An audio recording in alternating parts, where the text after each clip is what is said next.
Recording in progress. This is the Wednesday, April 27th, 2 p.m. meeting of the Portland City Council. Keelan, please call the roll. Ryan. Hardesty. Here. Maps. Here. Rubio. Here. Wheeler. Here. Under Portland City Code and state law, the City Council is holding this meeting electronically. All members of the council are attending remotely by video and teleconference. And the city has made several avenues available for the public to listen to the audio broadcast of this meeting. The meeting is available on the city's YouTube channel, GovPDX, as well as www.portlandoregon.gov/video and channel 30. We will now hear from legal counsel on the rules of order and decorum. Good afternoon. To participate in council meetings, you may sign up in advance with the council clerk's office for communications to briefly speak about any subject. You may also sign up for public testimony on resolutions, reports, or first readings of ordinances.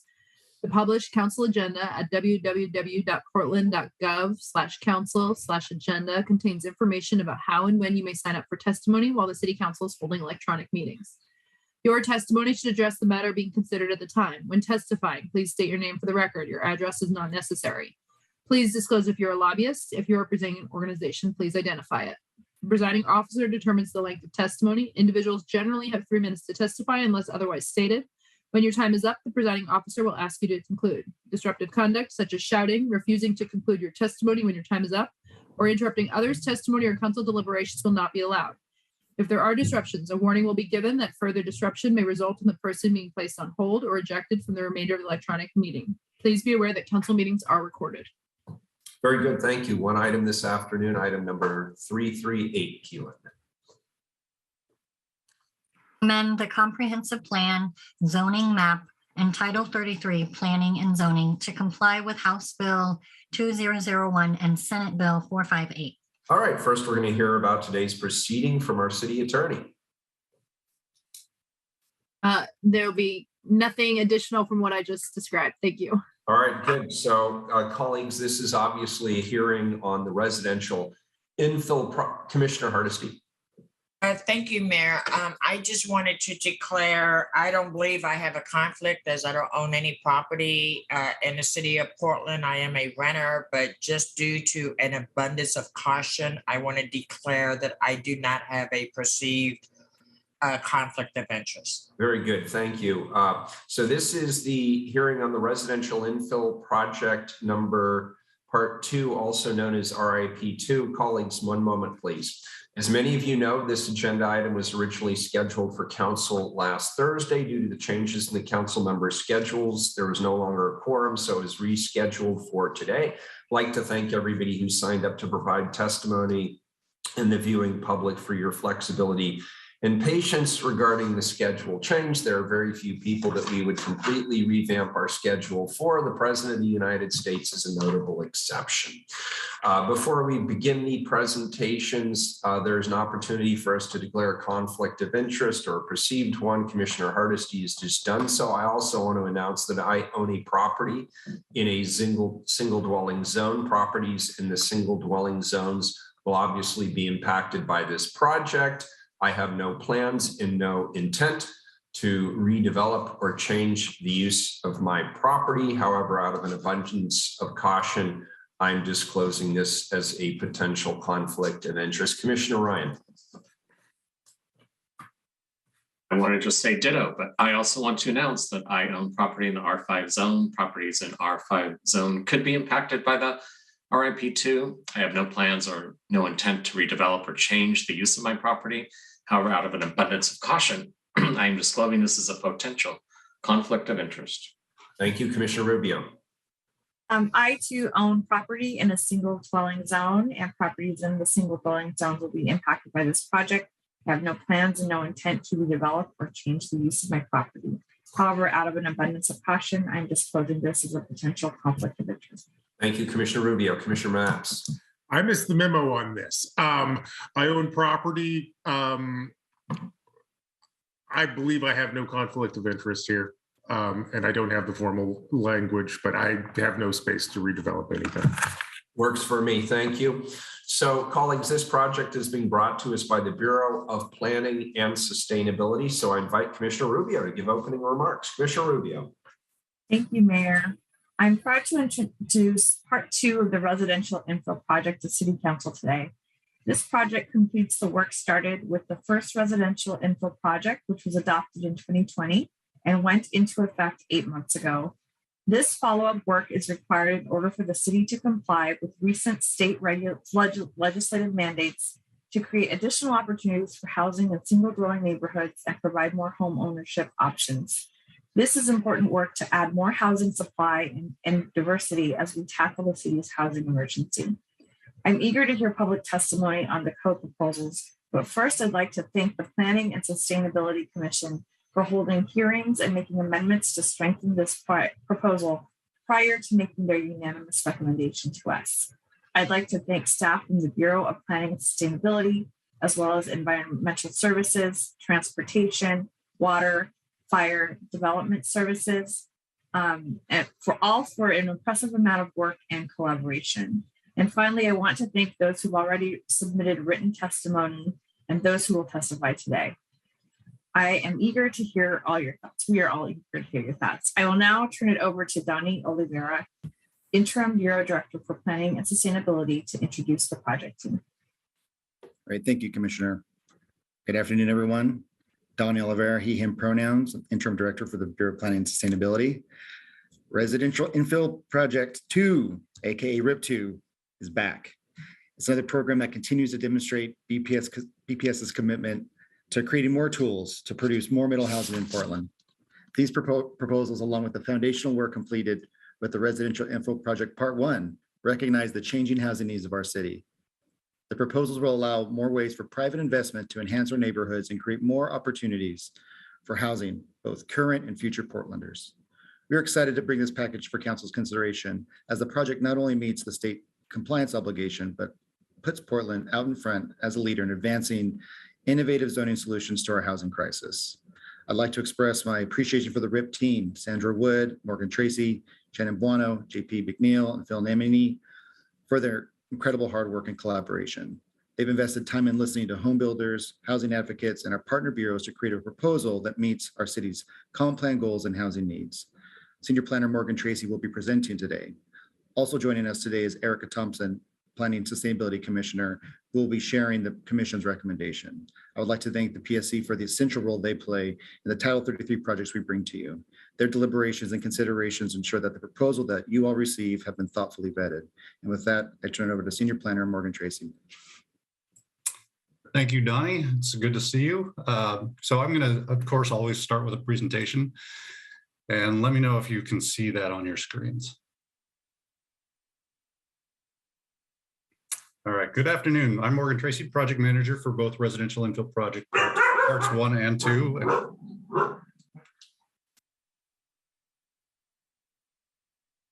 We see you have an assistant there, huh? She didn't bark all day long. So apologies for that. RIP, as you've heard, RIP 2 completes the work started with RIP 1 by tying up some odds and ends that emerged from recent state legislation related to middle housing.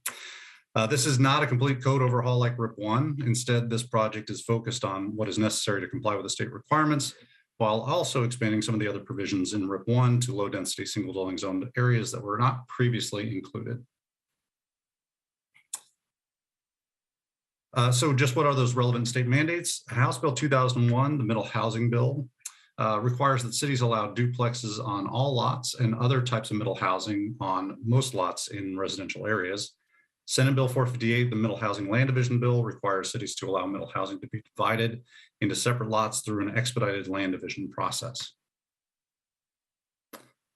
RIP 2 consists of 11 key proposed changes. Proposals 1 through 6 essentially replicate the RIP 1 changes to those lower density single dwelling zones like duplexes, triplexes, more ADUs, and bonuses for affordable units.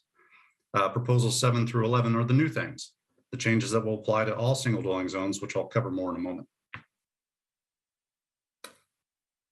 The scope for RIP 2, like I mentioned, includes a catch-up for the low-density R10 and R20 zones shown here on this map in green. But it also includes some added housing type options and other changes which will apply to both the higher density single dwelling zones shown in yellow, as well as the low-density areas shown in green. While RIP 1 introduced duplexes, triplexes, fourplexes, and more ADU types, RIP 2 expands on that with detached townhouses, cottage clusters, and a new twist, the detached duplex. Attached houses, also referred to as townhouses, are dwelling units that are built on separate lots that share a wall along a common property line. They are currently allowed in single dwelling zones, but at the same density as a detached single-family home. The difference with House Bill 2001 is that these attached homes must now be allowed at densities that are roughly equivalent to the triplexes or fourplexes. They can look just like a triplex or fourplex, but rather than being stacked or arranged front to back on a lot, they are always arranged side by side and have street frontage. RIP 2 also introduces new rules that allow cottage clusters. These are on sites between 5,000 square feet up to an acre in size with between 3 and 16 units. Pursuant to the House bill, they must be detached units. The units are limited in size to a footprint of 900 square feet maximum with an average unit size of 1,400 square feet. And they must also share a common outdoor area. In addition to more traditional duplexes where both units are in the same building, detached duplexes will allow someone with an existing house to add a second unit that can be larger than an ADU to their property. The other key advantage over the ADU option is that the added duplex unit can be eligible to be divided off and sold separately through a middle housing land division. If it seems like there's a lot of variety in the housing types allowed, that's because there is. Prior to residential infill in single dwelling zones, you could either build a house with an ADU, or duplex on a corner lot. Then RIP added duplexes to all lots, plus triplexes, fourplexes, a house with 2 ADUs, a duplex with an ADU, and the deeply affordable 4 to 6plex option.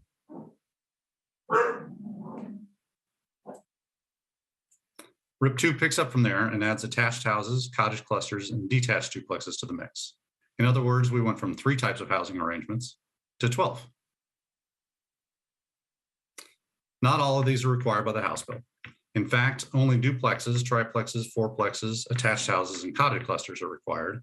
Nevertheless, the extra ADU options and the detached duplex are both positive anti-displacement moves by enabling incremental addition of units to a site with an existing house. The deeper affordability bonus is also beneficial by allowing extra units in exchange for guaranteed levels of affordability. Aside from duplexes, which will be allowed on any lot where a house is allowed, there are some limitations on where these other housing types will be allowed. Properties with the constrained sites or Z overlay zone will be ineligible based on the presence of natural resources like the environmental zones or land hazard areas like flood, wildfire, or landslide risks.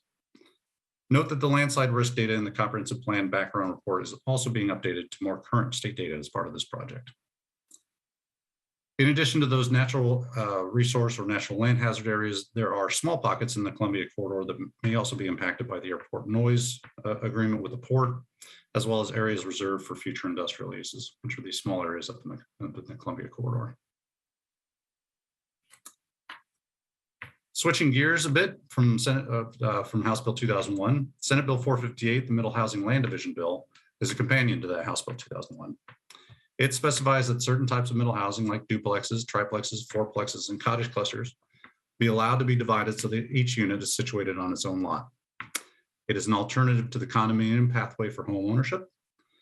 And when a middle housing development meets the zoning requirements for a site, the structure is then evaluated to ensure it will continue to meet residential building code with the presence of new lot lines through the structure.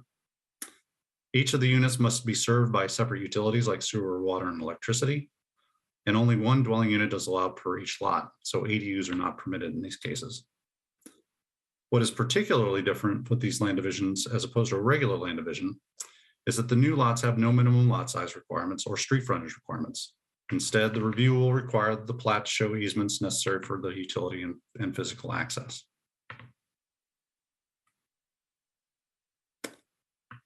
So looking at the schedule, looking ahead after today's hearing, we'll be back before council on May 19th to discuss potential amendments to the RIP2 package, followed by a vote on the amended package on June 1st. All in time for the state mandated deadline of July 1st. Unless there are any questions, I'd like to present the PSC Vice Chair who presided over the RIP2 discussions at the Planning and Sustainability Commission, Erica Thompson, for her reflections on the PSC's deliberations.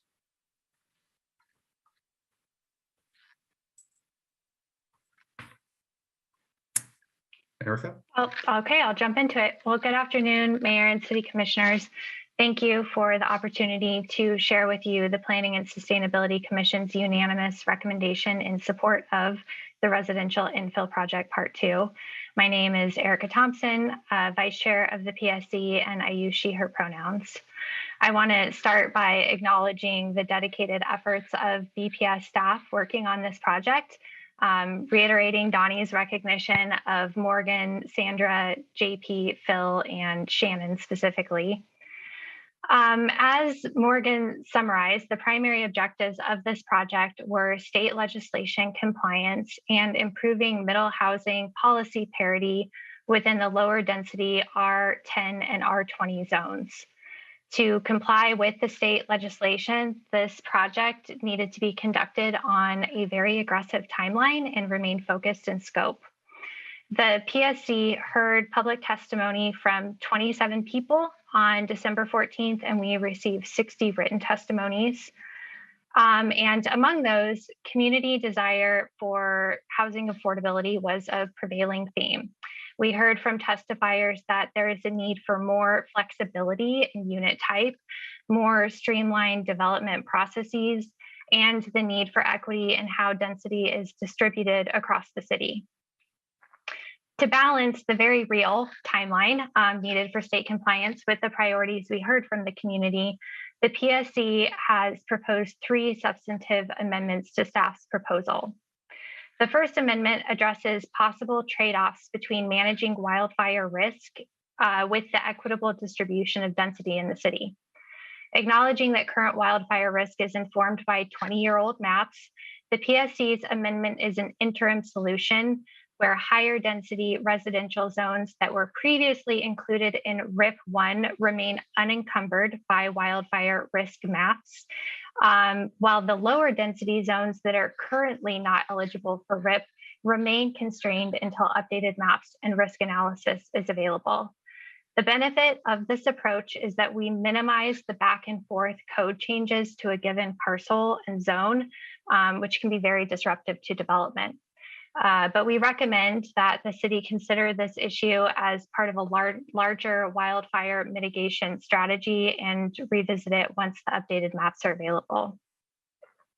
The second amendment proposed by PSC creates a detached duplex option that responds to testimony for increased options for fee simple homeownership. This amendment is consistent with state administrative rules, but it goes beyond what's required by allowing for 2 units in separate buildings to be eligible for a middle housing land division. To reduce the risk of displacement with this option, we are recommending that it only be allowed where an existing house is to be preserved on a parcel. Finally, the PSC's proposed third amendment provides greater flexibility for unit density by reducing minimum lot sizes for triplexes and fourplexes, thus allowing those types of units to be developed on more lots. The setbacks, building coverage, FAR, and height limits will still determine the overall building size and promote development that fits into neighborhood context. So to conclude, the PSC recommends adoption of the Residential Infill Project Part 2 as one step toward increasing middle housing and improving its equitable distribution in the city. But however, we wish to emphasize that further investment and work is needed to address the city's housing costs and displacement issues. Thank you for your time. Commissioner Hardesty has a question. Thank you, Mayor. Thank you, Erica, for your presentation. Is there a definition of middle housing? Hi, Morgan. As a general term and sort of the lexicon, middle housing is a pretty broad term for compatible at the scale of single dwelling residential sort of development. So it's kind of a fluid term. Within the context of the House That's bill, my concern. Yeah, that it's open to interpretation. So, yeah, but within the context of the House bill requirements, it is strictly defined as duplexes, triplexes, fourplexes, cottage clusters, and townhouses. So it's very narrowly defined in that bill. Thank you. Yeah.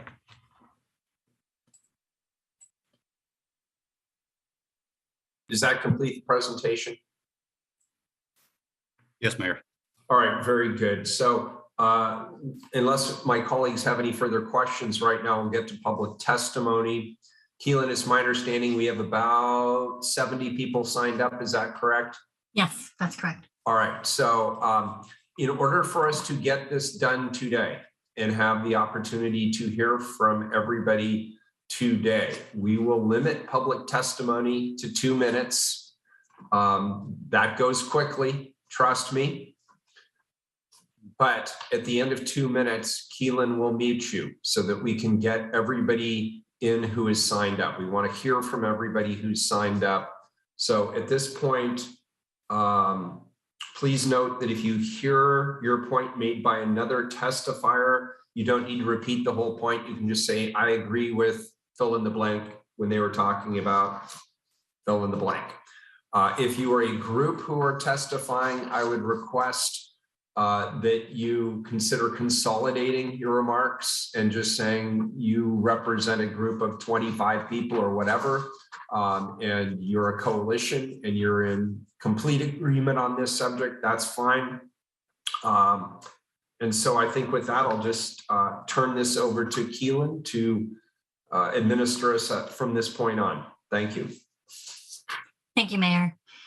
I'll call people in groups of 3. First up, we have Jennifer Shook, followed by Michael Anderson, and then Mary Vogel.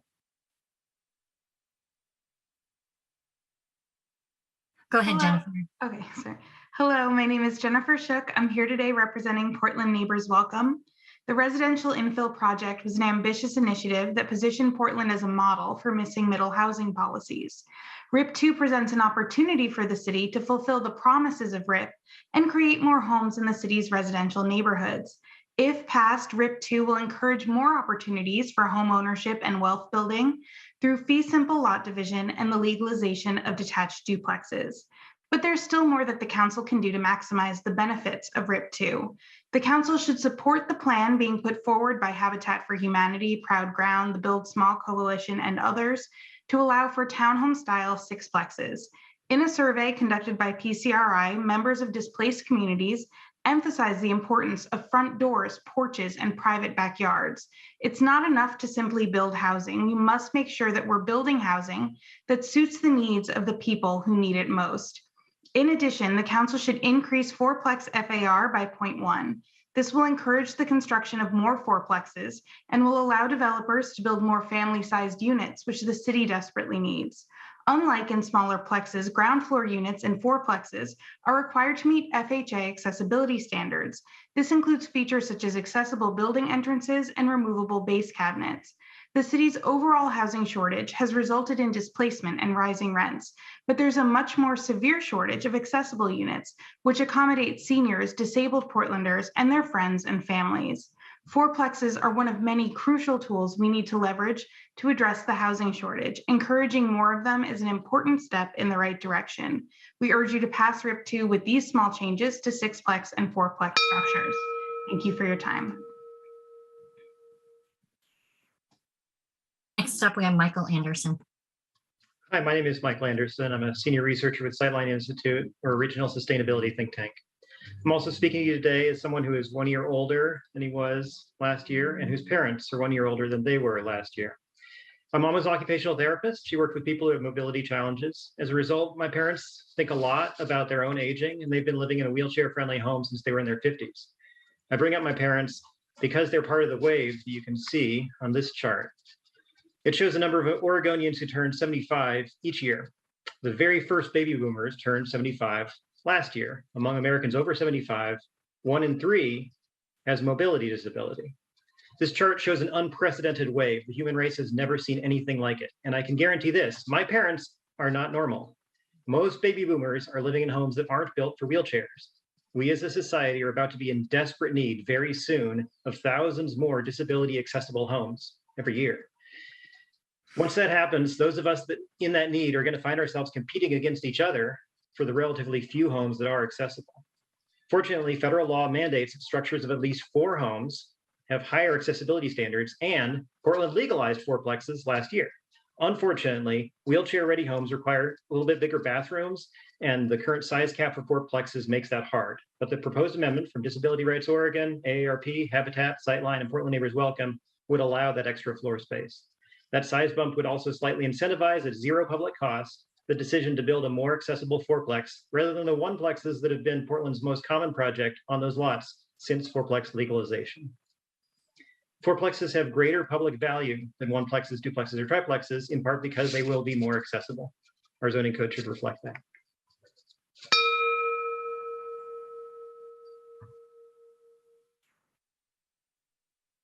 Next up, we have Mary Vogel. I heard my name, I think.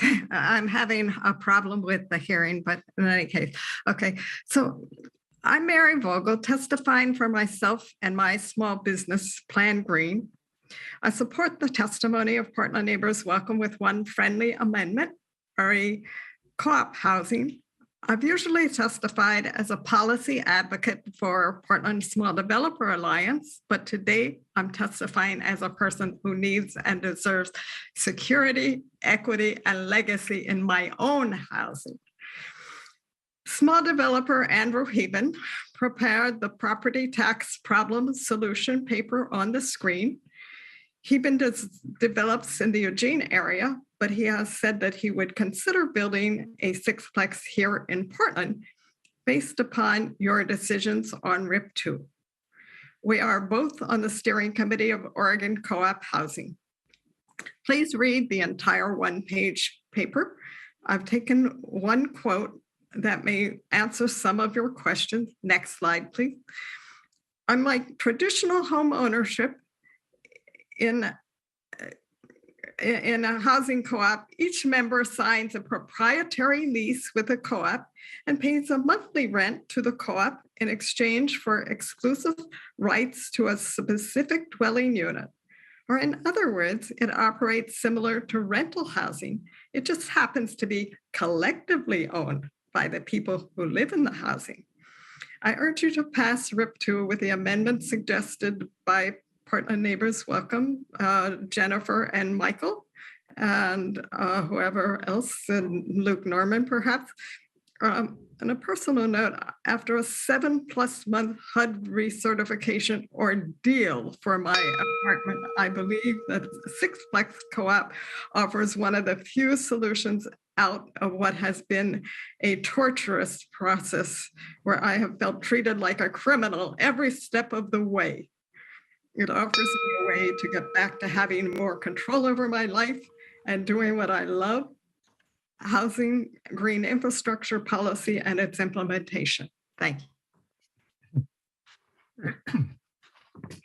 Next up, we have David Sweet, followed by Jenna Knobloch and Luke Norman. Good afternoon, Mayor, Commissioners. My name is David Sweet, and I'm here to speak in favor of RIP 2. In the Cully neighborhood where I live, 7 place-based community organizations are working with city staff to establish a community-led TIF district. Our overriding goal in this effort is to maintain our rich diversity by preventing the displacement of vulnerable people and communities and to ensure their long-term ability to live, work, and thrive in Cully. We look forward to bringing a completed district plan to the council in the coming months. As part of this work, we have been meeting regularly with people of color, low-income people, Indigenous and tribal people to seek their thoughts as we develop a plan.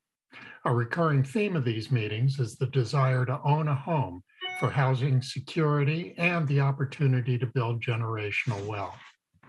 We are pleased that the proposed code will create new wealth-building options for owners of small homes. Likewise, we are pleased that the proposed code will expand home ownership opportunities for first-time buyers. But the thing I most want to ask you to do for Cully today is to amend RIP 2 to allow culturally responsive, affordable 6-plex townhomes. Thanks to the work of BPS staff and nonprofit developers, City Code now allows affordable 6-plexes. And that's great because we need those in Cully, but not the 3-story stacked flats allowed by the current code. People hoping to own homes in Cully are not looking to buy an apartment.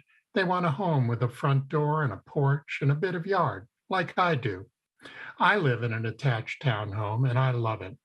Habitat for Humanity, Proud Ground, and others would build affordable projects like these in Cully and provide the affordable home ownership opportunities our community is looking for. Thank you. Next up, we have Jenna Knobloch.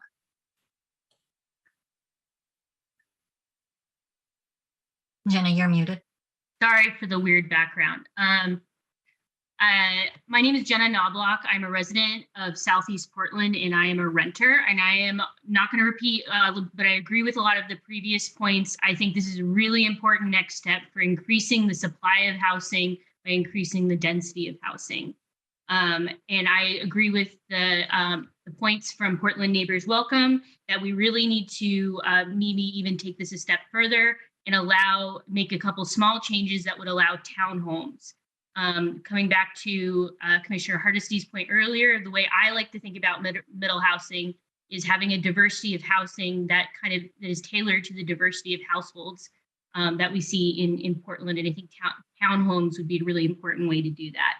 I also agree with the point that we need to encourage accessible fourplexes. It's going to be a huge need, and any step we can take to encourage the building of more of these fourplexes will help us get ahead of the curve on the housing demands that Portland has today and is going to have in the future. And allowing them to be built a little bit bigger than triplexes is going to really help encourage that. It's just another small step. I'm not going to repeat a lot of the points that were made earlier, but I'll just use my last couple of seconds here to talk about climate change. Housing density is important for mitigating emissions, but it's also important for adaptation. My day job is working at the intersection of policy and science when it comes to forest management and wildfire, and thinking about the future of Portland and the need it's going to have for housing, particularly as we see more forest fires throughout the region, it's an important consideration for increasing the housing supply. Just look at what's happening in Chico, California, after the Paradise Fire, where a huge influx of population came in. Thank you. Next up, we have Luke Norman. Thank you. Mayor and Commissioners, my name is Luke Norman, and while I'm a volunteer lobbyist with Portland Neighbors Welcome, I'm here today as a longtime renter and hopefully a future homeowner. I encourage you to pass RIP 2 with the amendment to legalize affordable sixplex townhomes in our residential neighborhoods and the amendment to allow fourplexes to be a little bigger than threeplexes to encourage the construction of more accessible housing.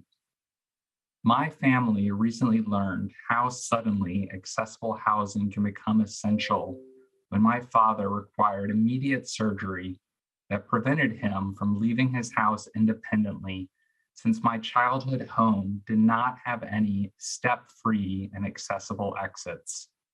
If my father had been alone, it would have been impossible for him to leave the house for the medical appointments that were necessary for his recovery.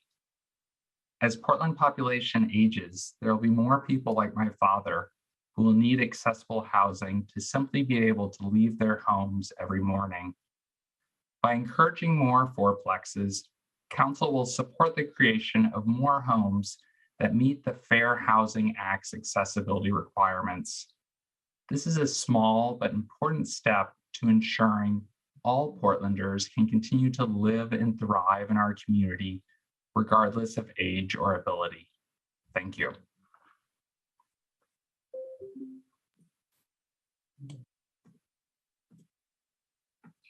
Next up, we have Rachel Springer, Jacob Antlis, and Eric Lindsay. Hi, I'm Rachel Springer. I'm a homeowner in Northeast Portland, and I support RIP 2 for the reasons that everyone has said so far. Additionally, I, like David, own an attached home, half of a duplex in Northeast Portland, and it actually was granted as an exception when it was built to be able to be partitioned in the way that it was, so that it was small and affordable and meets my needs. I support other Portlanders also having that opportunity to buy affordable homes. And I additionally support strongly the amendments recommended by Portland Neighbors Welcome. I really like the idea of culturally responsive housing that listens to displaced communities for their needs, and creating sixplex townhomes and enabling side-by-side construction of those homes. And yes, I'm really supportive of increases in the housing supply that have downstream effects and consequences that help the entire city. Thank you.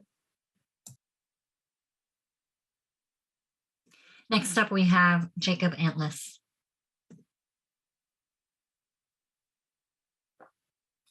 Jacob, you're muted. Are you able to unmute?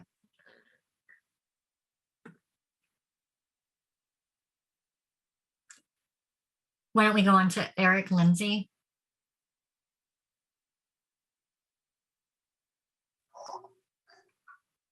Hey there. My name is Eric Lindsay, and I won't repeat everything, but I certainly am very thankful to council, staff, and Sustainability Commission for all of their awesome work on this. I'm really excited to offer my support for what's currently on the table for RIP 2.0, and I definitely support all of the amendments and suggestions by Portland Neighbors Welcome.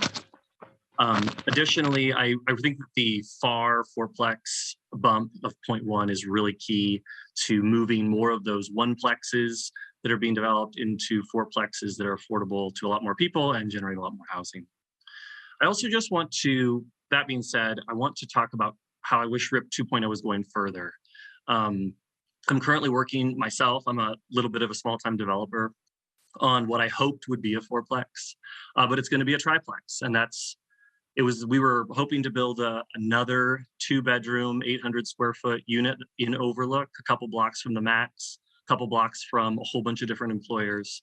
And we are not going to be able to under the proposal that's on the table.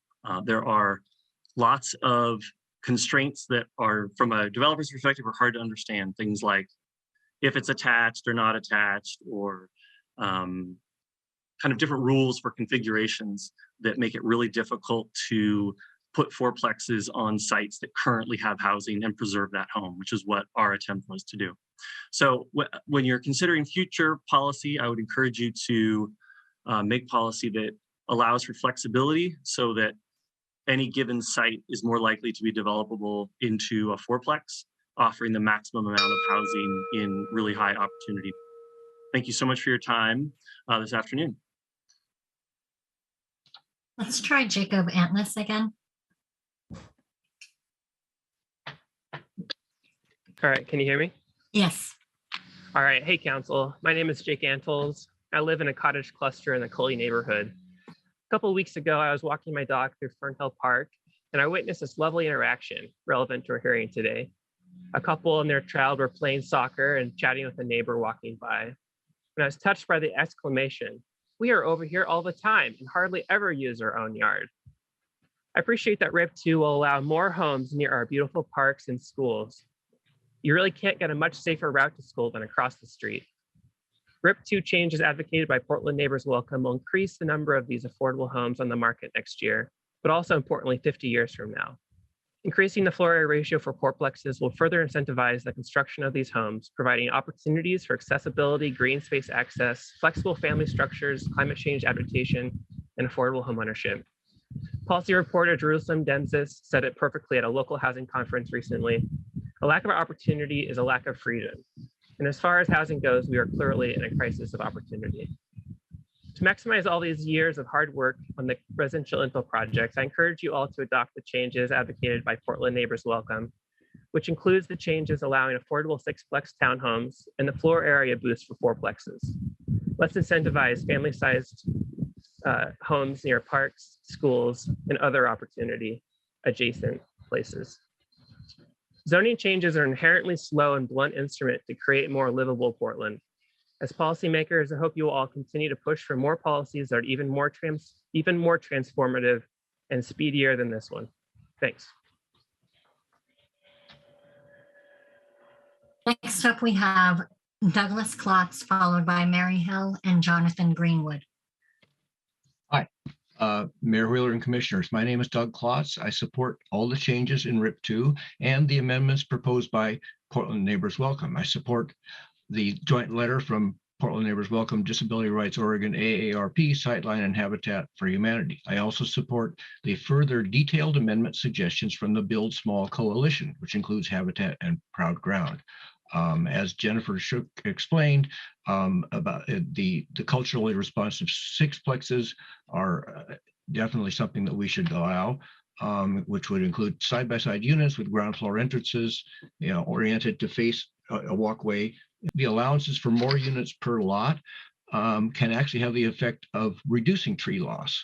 For instance, RIP allows 4 units on one lot, whereas the alternative of 4 new houses each on a full lot will potentially affect trees on 3 additional lots. So more compact housing leaves more space for trees in the city. I also support PBOT, BDS, and forestry in their efforts to get more and larger trees in the right of way, especially in historically underserved neighborhoods. Thank you. Next up, we have Mary Hill. I've attended every public meeting about RIP 2 since I was first notified about it, which was just last November. Concerns about the urban canopy were discussed in the RIP 2 meetings I observed by members of the Planning and Sustainability Commission. However, those in favor of further investigation were in the minority. I did not hear BPS decide to adopt any review of how RIP 2 will affect the urban canopy of Portland. Many of the R10 and R20 lots are large lots with a large number of trees. I'm suggesting the City Council ask for, receive, and review a report from the Department of Urban Forestry in conjunction with the Urban Forestry Commission and insert tree-specific regulations into RIP 2.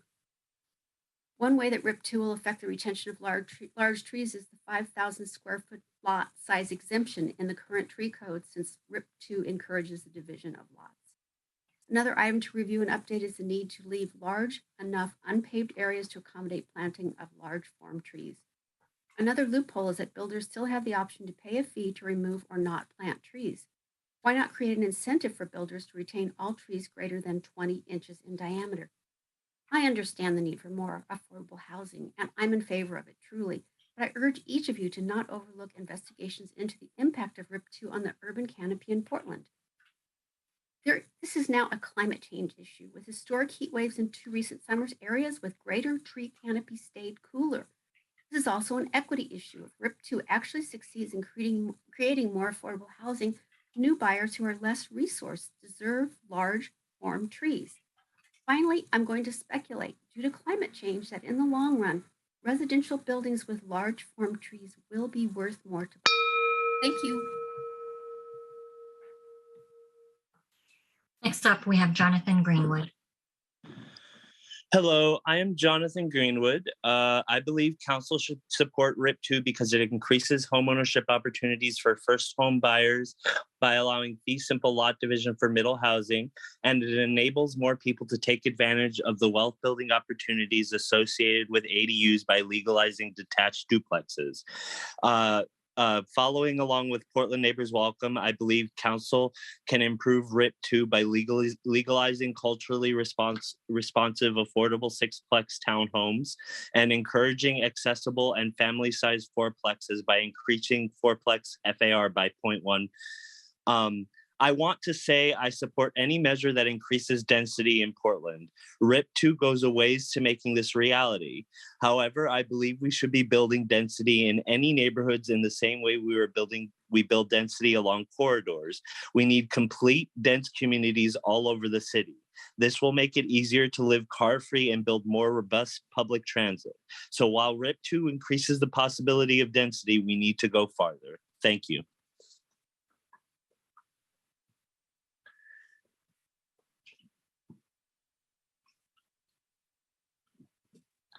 Next up, we have Jonathan Hennison, Henry Honoroff, and Heather Flint Chato. Hi, can you hear me? Yes. Perfect. Good afternoon. For the last couple of years, I have been outside of my work hours, a part-time caretaker for a family member who has a degenerative illness. And they are in a place in their life where they need a permanent place to live. They rent today. And if you look around at the housing market, it's hard enough to find any kind of home that is affordable, much less a small home, much less a small accessible home. So the recommended amendment for a 0.1 FAR bump for a 4-plex will incentivize these units to be built, and hopefully in a time frame where potentially my family member will be able to find a place to live and stay in Portland permanently.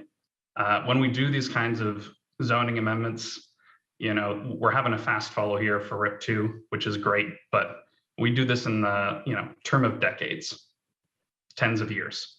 So we kind of have this one last chance to incentivize this additional accessible housing. And I really want us to jump on it because we may not see this come by again. Planning is complicated, and I know staff works really hard on it, but there's so much that goes into these changes. So I don't want us to miss an opportunity to create this additional accessible housing and potentially more affordable housing for people who need small units and people are trying to get on the housing ladder.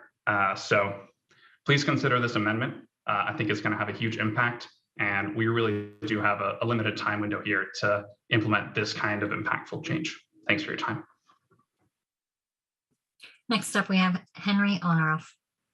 Hi, my name's Henry Honoroff. I'm an Elliott neighborhood homeowner and a volunteer lobbyist with Portland Neighbors Welcome, but speaking just for myself. I'm asking you to pass RIP2 with an amendment to increase the floor area ratio for 4-plexes. Since I last appeared before you, my partner and I became parents of the most perfect baby girl, Zadie. The contours of our lives changed instantly and completely, and everything became about making space for her. Our days look different, our nights look very different, and our little home looks different too. Zadie has her own room right behind me, where she'll grow from this 12-pound nugget into a young adult. And I'm speaking to you now from my home office, which we intend to someday become a bedroom for Zadie's little brother or sister. My partner and I are so lucky to have a 3-bedroom attached townhouse that just barely fits our budget. Our situation is far too rare, and it wouldn't even be possible for us if either of us made just a little less money.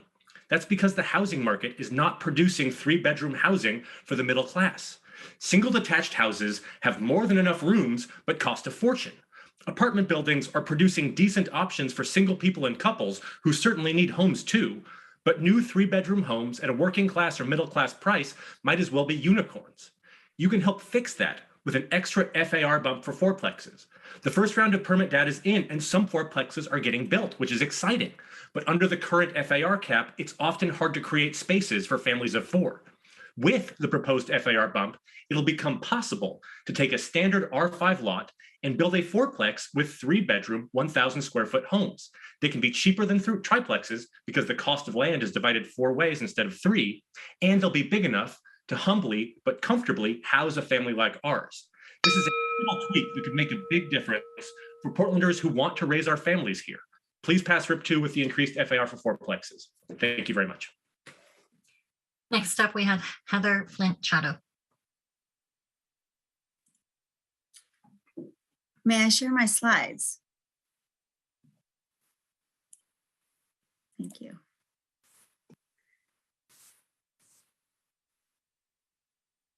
Good afternoon, Mayor and City Councilors. I'm here as an urban planner and environmental designer. I'm also here representing a client with Progressive Development and a tiny house artist eco-village intended as low-income housing on an adapted site. We have a 20,000 square foot site that is a perfect opportunity to add adaptive density in a replicable model of affordable housing. In the process, we could add up to 10 townhouses right now with a 5-foot setback, but unfortunately, we don't have a reasonable method to be able to do this under our code. The cluster housing code is the right place to do it. But unfortunately, the only way we can do it is under a sheltered housing process that would require a 25-foot setback from rear and side property lines. It would also require a conditional use permit that has lengthy and certain timelines. It would also add cost. It also requires permanent foundations and utility hookups. These are unnecessary burdens when we are looking to do interim housing until the opportunity is right. Our site is very similar to many others that we could be adding density on now. This is a missed opportunity. We think there are other ways that we can do this by adding tiny houses. We've proposed 3 future work amendments. We don't want to delay your process. We want to move forward, but we think with such a truncated timeline and process, we're missing an opportunity to do a few things. There's an innovative housing demonstration policy that there's a precedent in another city you could use to test pilots like this that allow you to do innovation, walk the talk to add density and more climate responsive and socially oriented affordable housing models. You can add tiny houses with wheels as a cluster housing type as a follow-up effort to work out the code and details that you have already allowed in other zones, in commercial and institutional zones, and also through sheltered housing. And please, we need to add the RIP financial implementation tools for equity and low carbon housing. Right now, we are de facto incentivizing demolition because most people do not have the resources or the technical knowledge to be able to take advantage of the. Next up, we have Eric Thompson. Hi, good afternoon, Mayor and councilors. My name is Eric Thompson, and I am a for-profit developer that's been building here in Portland for the past 15 years. I've personally been involved with the RIP for 7 years, going all the way back when I was part of Mayor Hale's original stakeholder advisory committee in 2015. At that time, we used to be one of those developers that was building those so-called McMansions that many of the neighborhoods were against, that was part of the origination of RIP. But we've since pivoted our business to only be building middle housing homes using the new code. We have a total of more than 20 lots under development that will produce 70 plus new homes that are going to be much more attainable to buyers that otherwise couldn't afford to live in these close-in East Side neighborhoods where we're building. As you can see, I'm a huge proponent of what RIP 1 has allowed. I'm obviously in favor of RIP 2 and what the state and the city have done leveraging House Bill 2001. we truly have what I believe to be the most progressive middle housing code in the entire country. And I would argue that what builders like me are doing in terms of building these types of more affordable housing types is exactly what the state and the city had hoped for.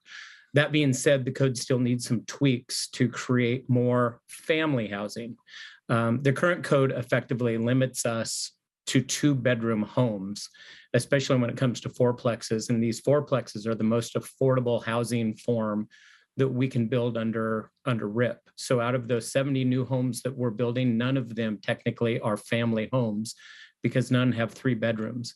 So I'm in favor of what other people have said before me in terms of increasing the FAR for fourplexes from 0.7 to 0.8. This is going to give us the ability to go from an 875 square foot footprint to 1,000 square feet. And we, in doing so, can get that 3rd bedroom in there. As it stands today, our customers are single home buyers, they're couples without kids, or they're empty nesters. But most importantly, they are not. Next up, we have Sam Galvin, Matt Kelly, and Matthew Saras. Hi, good afternoon, City Council. My name is Sam Galvan. I'm a community development student at Portland State, and I'm also here affiliated with Portland Neighbors Welcome, here to testify in favor of RIP Part 2.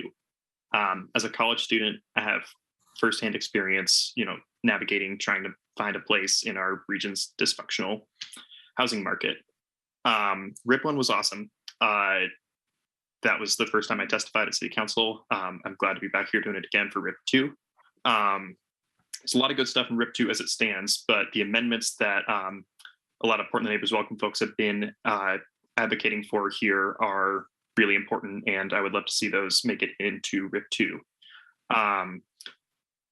These are really about dismantling white supremacy and ableism in our housing policy.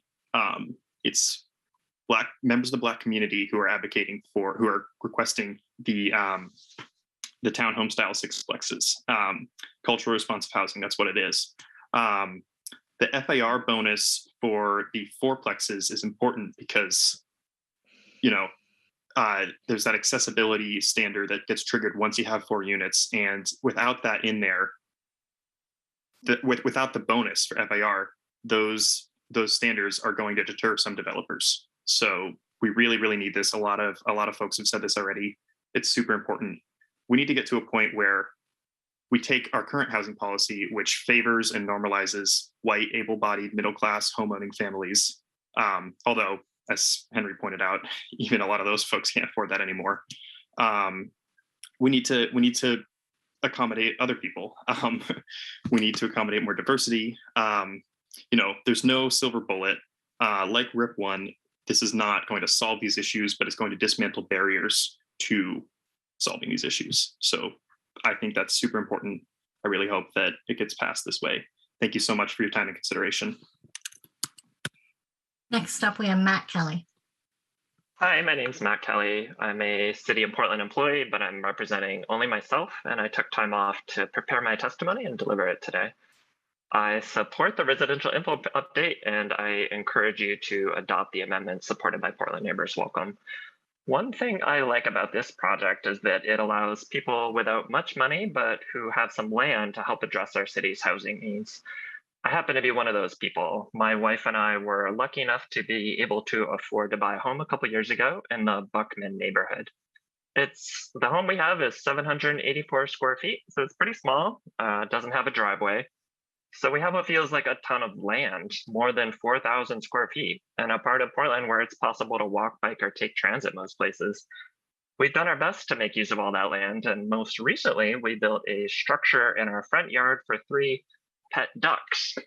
Honestly, though, we'd rather have more housing for people. Having a home for 3 ducks on our property, while we have people living in vehicles right across from our house, the unfairness of it is just, it makes me angry, it makes me sad. The residential info update won't fix that, but it will help because it would make it easier to add housing on property like mine by allowing for what the policy calls a detached duplex. Compared to an ADU, building a detached duplex is much more financially feasible for people like me who have land but not much cash and would like to make more full-sized homes available for people to live in. As much as I love my ducks, I want Portland first and foremost to be a place that's welcoming for people. The residential info update with the amendments supported by Portland Neighbors Welcome helps us do that, and I encourage you to adopt them. Thank you. Next up, we have Matthew Serres. Good afternoon, Mayor and Commissioners. My name is Matt Sears. I'm from Disability Rights Oregon, and I'm here to testify on behalf of, in support of the amendment proposed by Sightline, AARP, Portland Neighbors Welcome, and others here. The reason that we would like to support this amendment is that it encourages the construction of fourplexes over oneplexes, duplexes, and triplexes. And the problem right now is that oneplexes are far outpacing fourplexes in terms of permits issued. The amendment to provide more fourplexes with a 0.1 FAR bonus above that provided to triplexes will create the possibility of more accessible dwelling units in the city of Portland.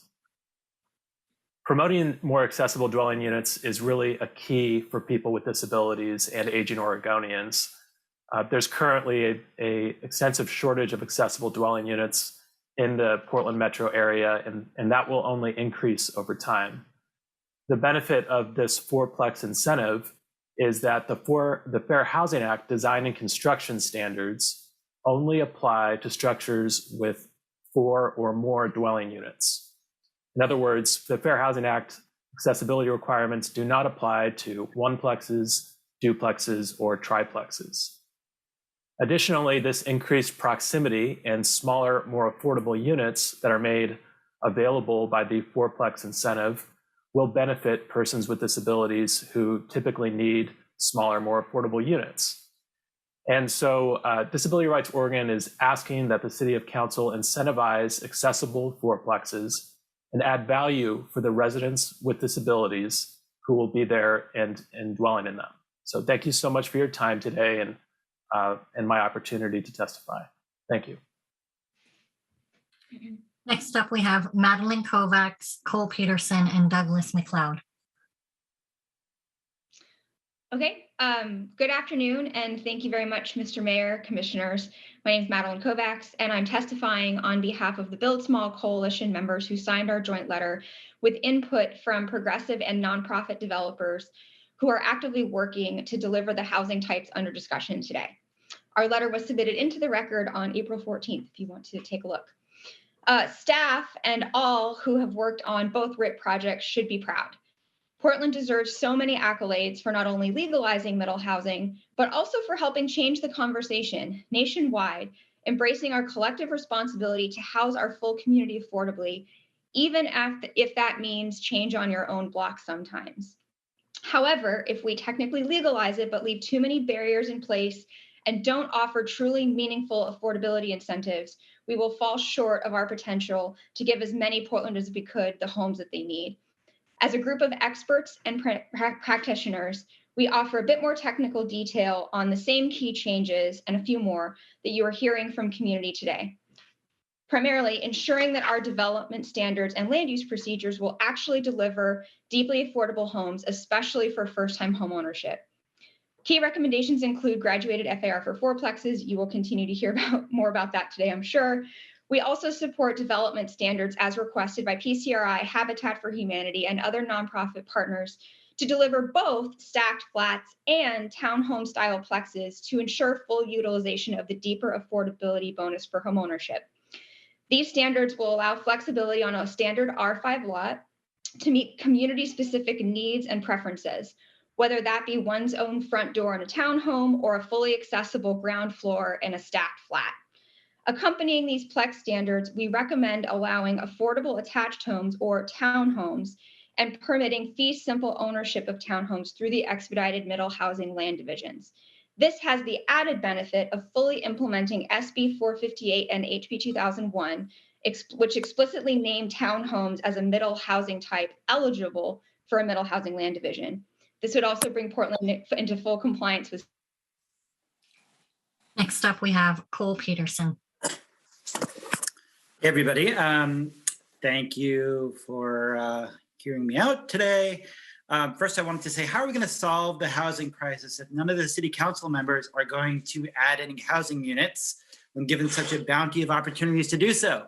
So I know you guys all recused yourself, but I would encourage you to take advantage of these amazing opportunities and actually build more housing. I want to echo some of the earlier sentiments. Portland's RIP code has had nationally significant impacts. I really want to applaud the city's efforts. I just want to focus in on 3 minor suggestions to improvements on the ADU code that are described in greater detail in the Build Small Coalition letter. One is to allow for visitable ADUs to be up to 900 square feet instead of 800 square feet. That is because visitable bathrooms are going to be these gargantuan sized bathrooms in order to meet those requirements relative to every other ADU in America. These are going to be like twice the size or 3 times the size of the average size ADU bathroom, which is like 40 square feet. That's fine, but we should accommodate that requirement by allowing for an additional 100 square feet to accommodate that. That also neatly happens to correspond to a 900 square foot allowable footprint that the RIP 2 code allows. Number 2, we should allow for the ADU size to be calculated against the combined square footage for duplexes. A lot of duplexes are small, 500 square feet. So right now the current code would say, if you want to build an ADU and you have a duplex, you'd have to make it 300 square feet. That's silly.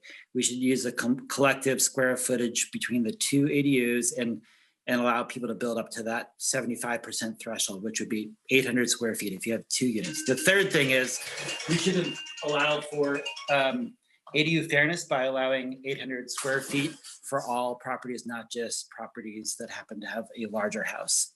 That's it. Thank you. Next up, we have Douglas Macleod.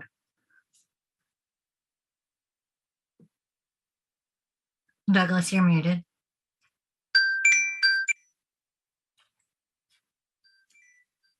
Apologies. My name is Douglas Macleod. I'm an active HBA member. I've signed also under the Small Build Coalition letter. I build small, moderately priced townhomes, and I am speaking just for myself here.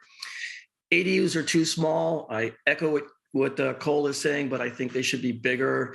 There's some discussion that maybe the city council is too tepid to go any bigger, but I have more faith in y'all. I think that ADU should be 1,000 square feet. They're 1,000 square feet in Washington, they're 1,200 in Cali, and in supposedly cutting edge Portland, they're 800. In a deal with the devil, BPS created an ADU code which regulates your trim boards, your window orientations, your lapboard widths, your roof pitch, and most egregiously, a 20-foot height limit and 800 square foot limit for square footage. This is because BPS has a tendency to pack its committees with retired and semi-retired wealthy white NIMBYs. Just think Eastmoreland. Much money spent, much staff time, wrong people in the room gets you bad code. The ADU code is based on some idea that NIMBYs will be okay if the roof pitch is just right or whatever. It's ridiculous. It's either ADU there or ADU not. People don't care otherwise, so you might as well make them right. Poorly conceived stakeholder advisory committees aside, the politics and sentiments around housing have changed dramatically over the recent years. Even I feel it on the street as a builder. There's way less crazies, more appreciation. People are using ADUs today for long-term living. Make them viable. Bump the size to 1,000 square feet, raise the roof a few feet, and they'll be much more viable place to live long-term. There's 1 ADU for every 1,000 Portlanders. It's not enough. Raise the roof a little, expand the size a little. No one will notice the difference. Neighbors don't care if it's a foot bigger. It's now or never. The ADUs chapter is not about to get a makeover outside of RIP 2. A few really simple changes that will take about 2 hours of staff time will go a really long way. Thank you. Next up, we have Preston Korst, followed by Aaron Brown and Atul Acharya. Thank you. Hello, my name is Preston Korst. I am the Director of Government Relations at Habitat for Humanity here in the Portland region. First off, I just want to say that Habitat for Humanity supports and appreciates all the work that planning staff and the Planning Commission have done to get us to this point. As you know, we serve at Habitat, we serve low-income folks with homeownership opportunities. We are a developer. I think the average income of our home buyers is about $41,000, which is a miracle in and of itself. But as you know, land increases and prices of lumber and everything around it increases, it's getting harder and harder for us. So we're looking at ways that we can really expand opportunities and make it easier for us, but also private developers to expand and help improve the region's severe lack of housing right now. So we support the RIP 2 amendments, but there are also two things that we've heard plenty in this testimony. The first of which is the bump in floor area ratio for fourplexes. We are supportive of that. We also want to expand the paths to get to the deeper affordability bonus that was set in the last iteration of RIP. We think there are two paths that we included in our written testimony. Feel free to take a look at that. By just adjusting and tweaking floor area ratios and lot coverage and setbacks, we think that we can get to side-by-side townhome style buildings for affordable folks earning a low income for the deeply affordable bonus. So I won't go further than that, but I just want to say thank you again for your time, and thank you staff and the Planning Commission for all the work you've done to get us here. Next up, we have Aaron Brown. Mayor Wheeler, Portland City Council, good afternoon. My name is Aaron Brown. I'm a board member and volunteer lobbyist for Portland Neighbors Welcome. I'm here to testify in strong support of the policy recommendations made by Portland Neighbors Welcome to strengthen the residential infill project 2 proposal, as well as the recommendations from Build Small and Proud Ground and Habitat for Humanity.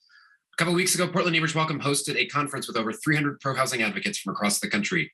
As we discussed various efforts around the country to address the housing crisis through zoning reform, a central tension arose from how we navigated our efforts. Are we here simply to build more wealth through more housing, or to redistribute the housing wealth that exists in a manner that's more equitable? Are we focused more merely on winning a bigger pie, or making sure that every slice of the pie is more evenly shaped?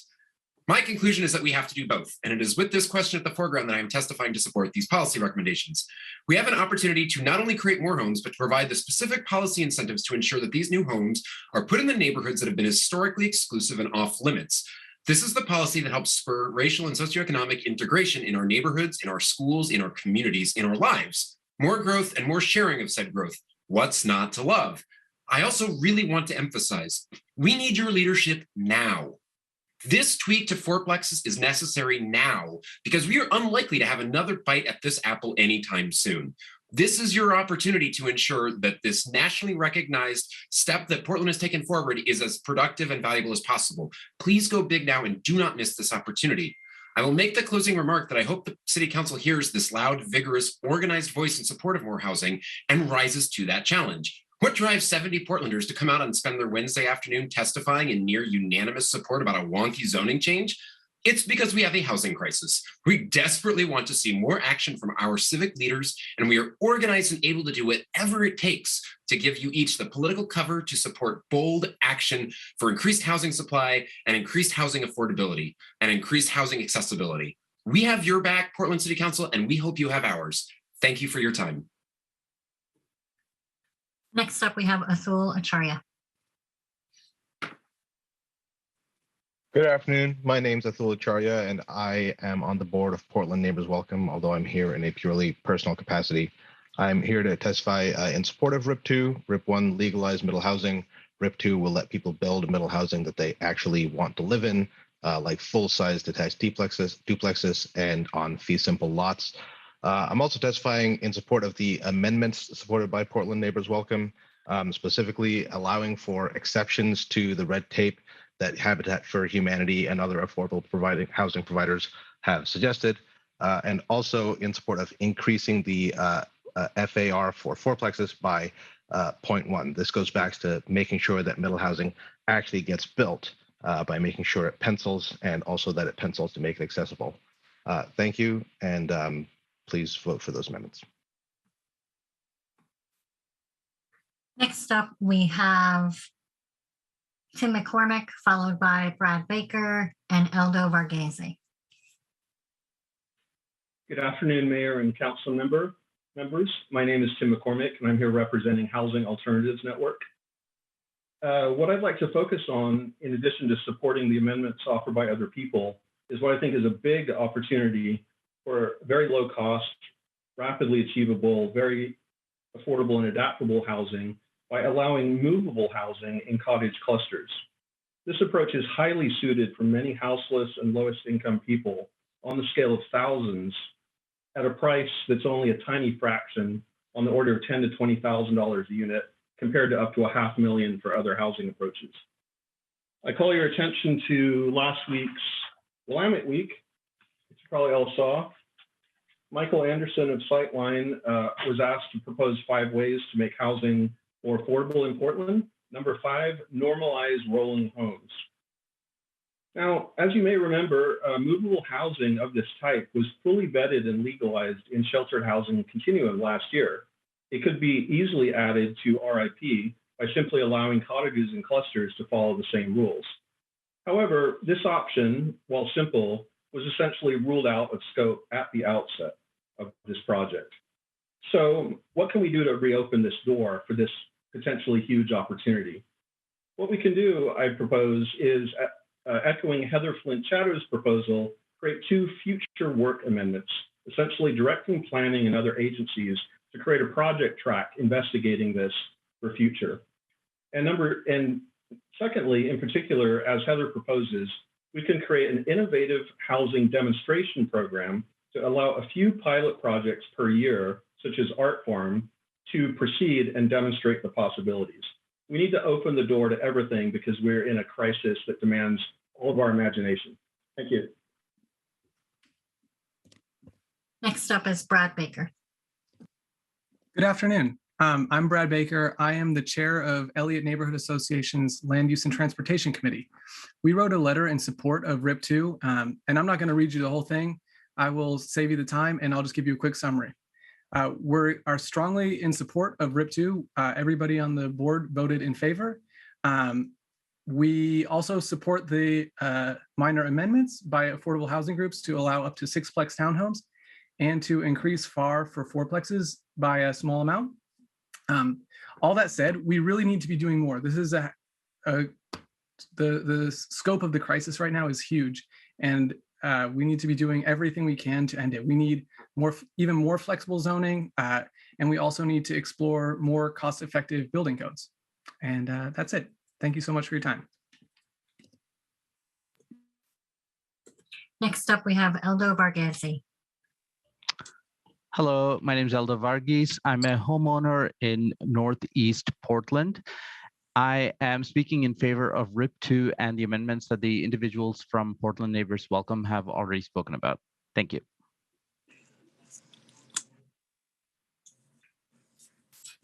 Next up, we have John Gibbon, Sarah Berry, and Scott Wise. Good afternoon, Commissioners. My name is John Gibbon. I'm speaking on behalf of the Markham Neighborhood Association and the Quail Park Homeowners Association. I have submitted testimony related to Quail Park properties on both ends, the common property on Southwest Huber and Quail Park, and the common property that exists is the intersection of Southwest Lancaster and Quail Park. The issues I'm going to discuss are listed there. I've also submitted comments addressed to the property at 25th and Southwest Taylor's Ferry Road, where Habitat is in the process of building 17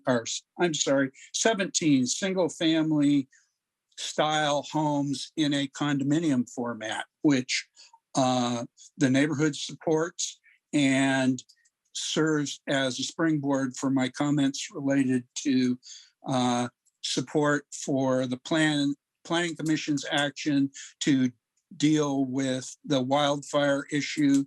A number of homes to the west of that property were originally granted RIP 1 status, unencumbered, and then pushed back into the Z zone as a result of the wildfire information being entered into the equation. That was a bad idea. It's an area where city has got projects underway to improve pedestrian access and make Barber Boulevard more accessible from the Markham neighborhood. It shouldn't be downzoned as a result of a 20-year-old study. I also deal with issues related to the good changes that were made in RIP 2 as a result of getting some of the natural resource inventory weighting about tree preservation out of the system. I know that concerns some people, but I will also say I've submitted testimony that shows neighborhoods can. Next up, we have Sarah Berry.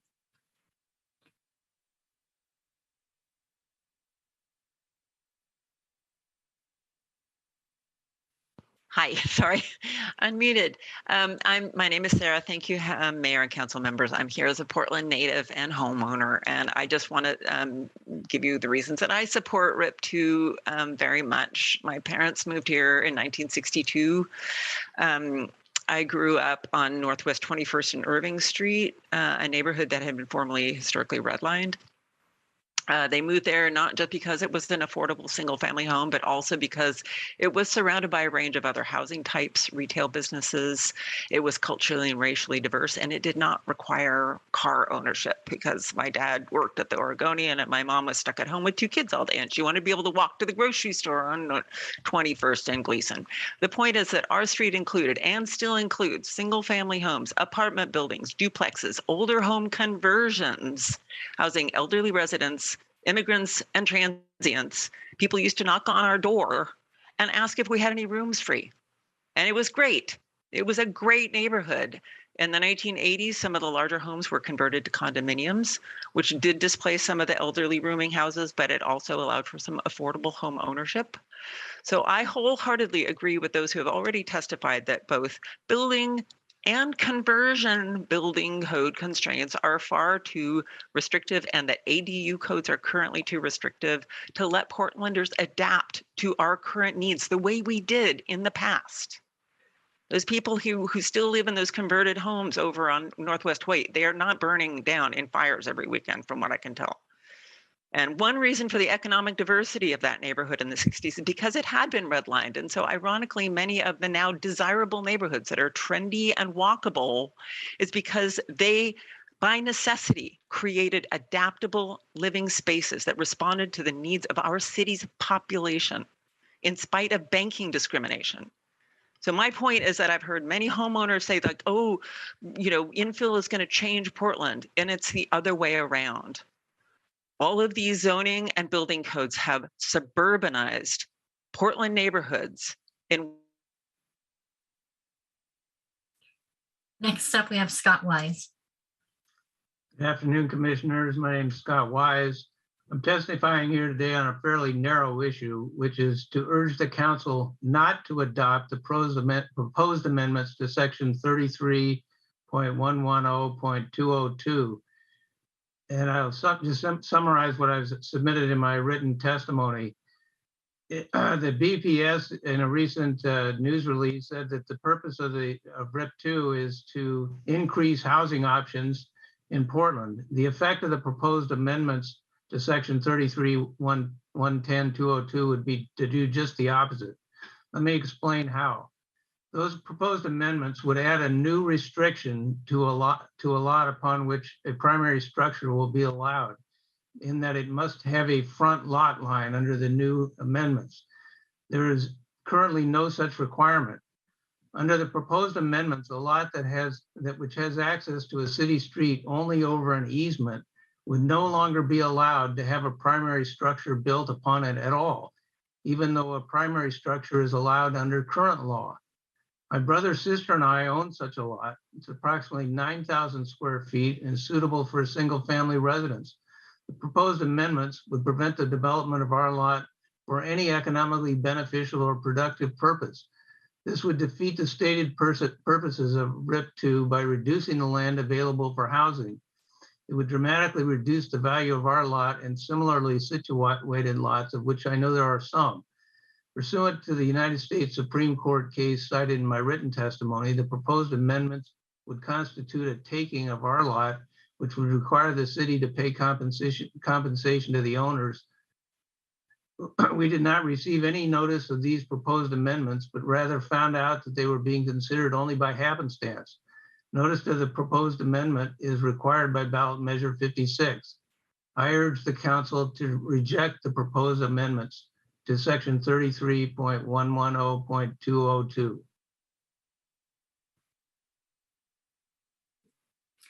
Next up, we have Jeff Robertson, Heidi Hart, and Brian Nelson.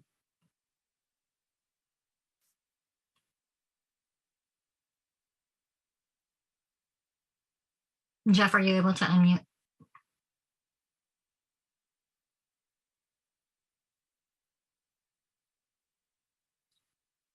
Why don't we go on to Heidi Hart? Okay. Hi, Mayor, Commissioners. Thank you for your time. I'm Heidi Hart. I'm a renter in the Buckman neighborhood. I want to express my general support for RIP 2, as well as my support for the proposed amendments to legalize culturally responsive sixplex townhomes, as well as the amendment to encourage accessible and family-sized fourplexes by increasing FAR. I want to expand on my personal support for the fourplex FAR bump. This FAR bump is crucial in that it makes it possible to fit in a small 3-bedroom home rather than a 2-bedroom home. People need options other than detached oneplexes on single-family lots that are expensive and will only keep on getting more expensive. Fourplexes provide that option, and they spread the land cost over 4 units. And that's really the only way we're going to make this kind of thing cheaper. Also, our collective housing needs have changed. Post-pandemic, as we all know, over twice as many people are working from home, possibly more than that. I can add citations. And that is a permanent shift. Personally, pre-pandemic, I never thought I would be work from home permanently, but I am. I also found out yesterday that my partner's 11-year-old brother may soon be living with us in a potentially indefinite basis, and that's another bedroom.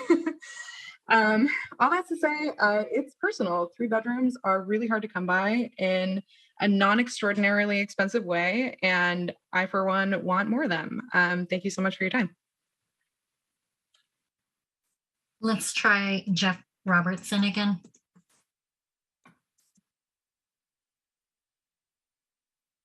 Jeff, are you able to unmute? Why don't we go on to Brian Nelson? Brian, we can't hear you.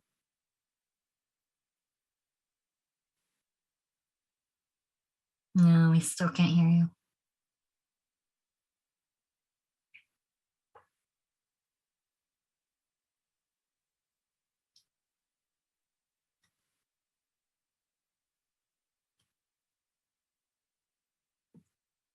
You may need to check your audio settings to make sure that the microphone is your computer.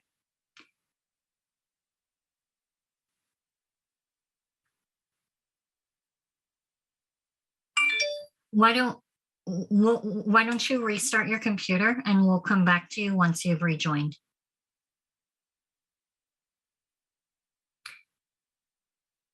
Let's try Keel Johnson. Hello, can you hear me? Hello, my name is Kyle Johnson, and I am the chair of Bike Loud PDX.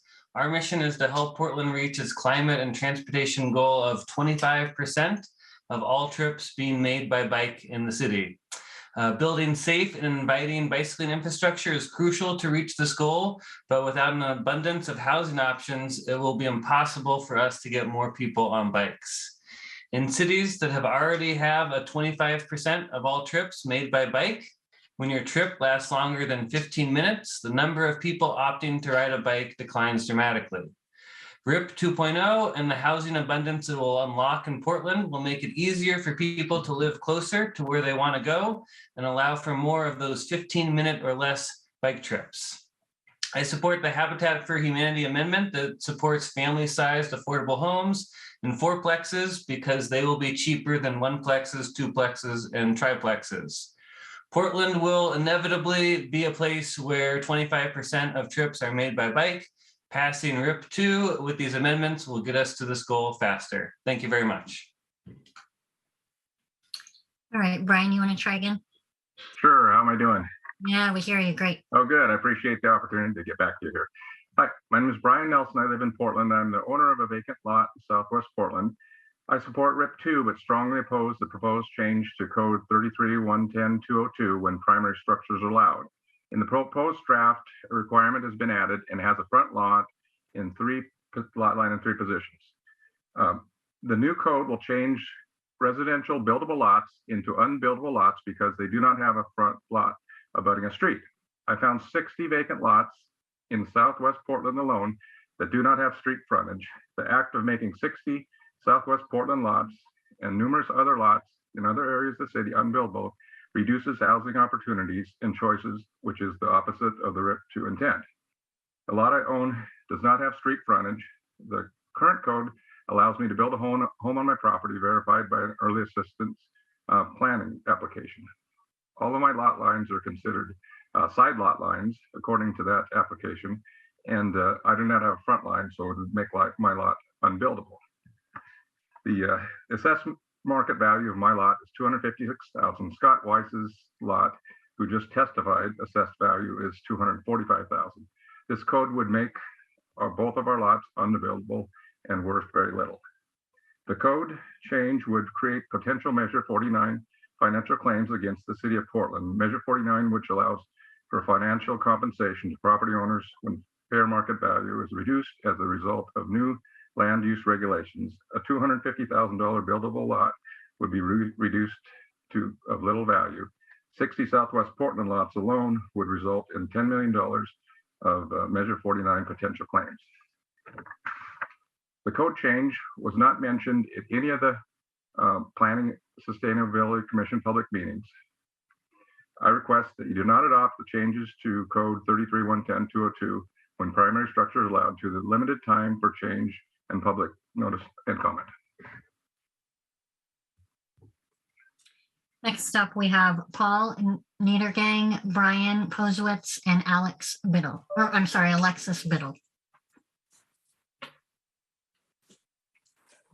Hi, Mayor and Commissioners. My name is Paul Niedergang. I've lived in Portland since 1975 and I have a small real estate development company called Progressive Development Group.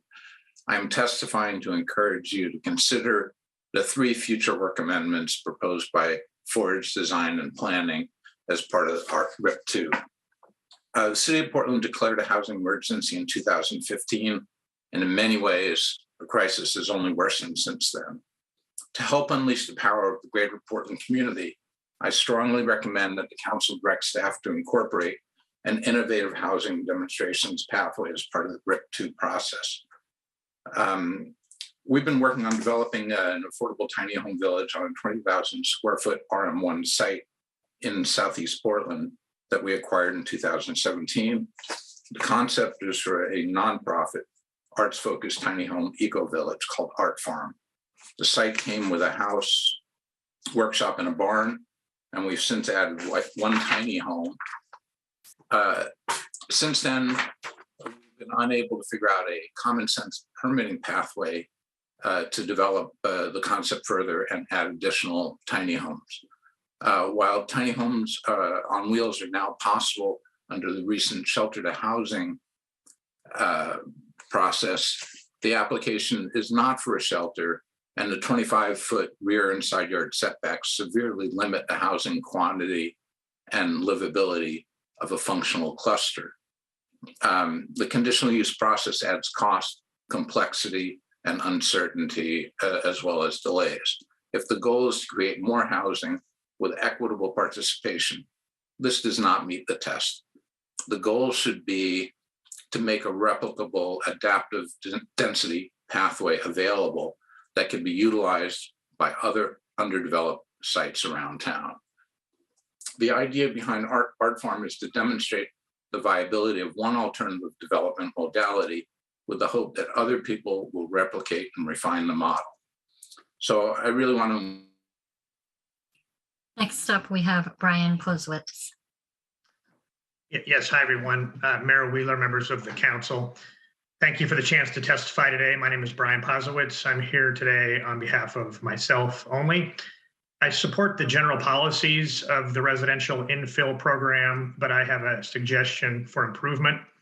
Just to get my suggestion out before I run out of time, I suggest that you allow whatever plexes are allowed under the program, duplexes, triplexes, and fourplexes, to be detached as well as attached.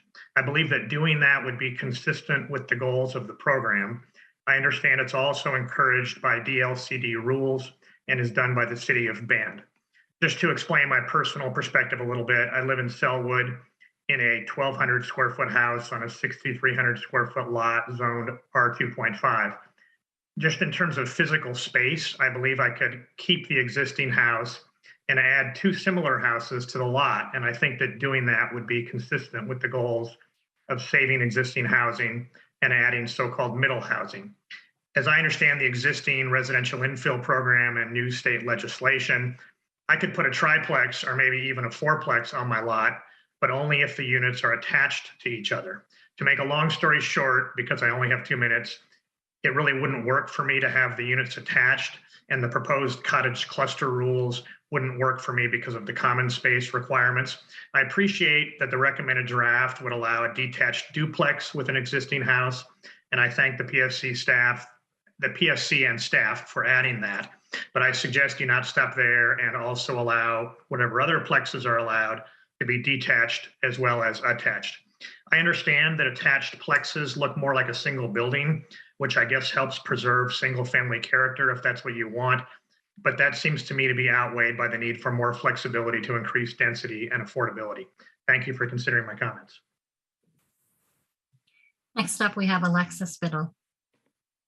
Good afternoon, Mayor Wheeler and City Commissioners. My name is Alexis Biddle, staff attorney for 1000 Friends of Oregon. First, I want to thank you for your leadership in adopting the first residential infill project, setting the bar for our state and the nation. We also know that more needs to be done to see actual homes and affordable homes on the ground. 1000 Friends signed a letter supporting the second phase of the residential infill project. At the risk of mentioning the trivial, it's critical to remember that every single unit that can be built on a lot lowers the cost of land for all the homes on that lot. Land costs are a key cost in home construction. Duplexes cut that cost in half. Triplexes cut that cost by 2/3. Quadplexes by 3/4. You get the point. In order for these cost savings to be realized and to actually see units get built, please consider all of the recommendations in our written testimony. For now, I will highlight 2. Treat quadplexes floor air ratio on equal footing with other plex developments. Why wouldn't we be doing everything we can to build units that are inherently more affordable? I also heard you would like to double down on affordability. You're in luck, because our second recommendation is a set of code amendments that will incentivize affordable rentals and home ownership opportunities through deeper affordability in 5 and 6 plexes. As a statewide organization, we are monitoring the implementation of housing reform across the state, and I want to emphasize how important it is that Portland leads the state the way it has to increase housing access and affordability. In most cases, I make recommendations to other cities, holding up Portland as an example.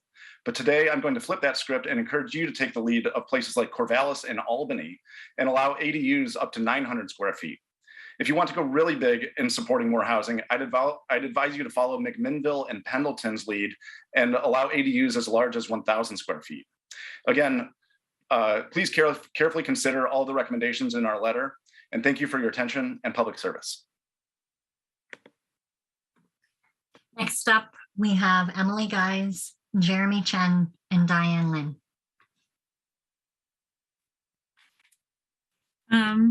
Hello, Council. My name is Emily Guise, and I'm just testifying on behalf of myself today. I support RIP2, as well as supporting legalizing culturally responsive 6-plex townhomes and increasing 4-plex FAR by 0.1 to encourage accessible and family size 4-plexes. I'm a renter myself.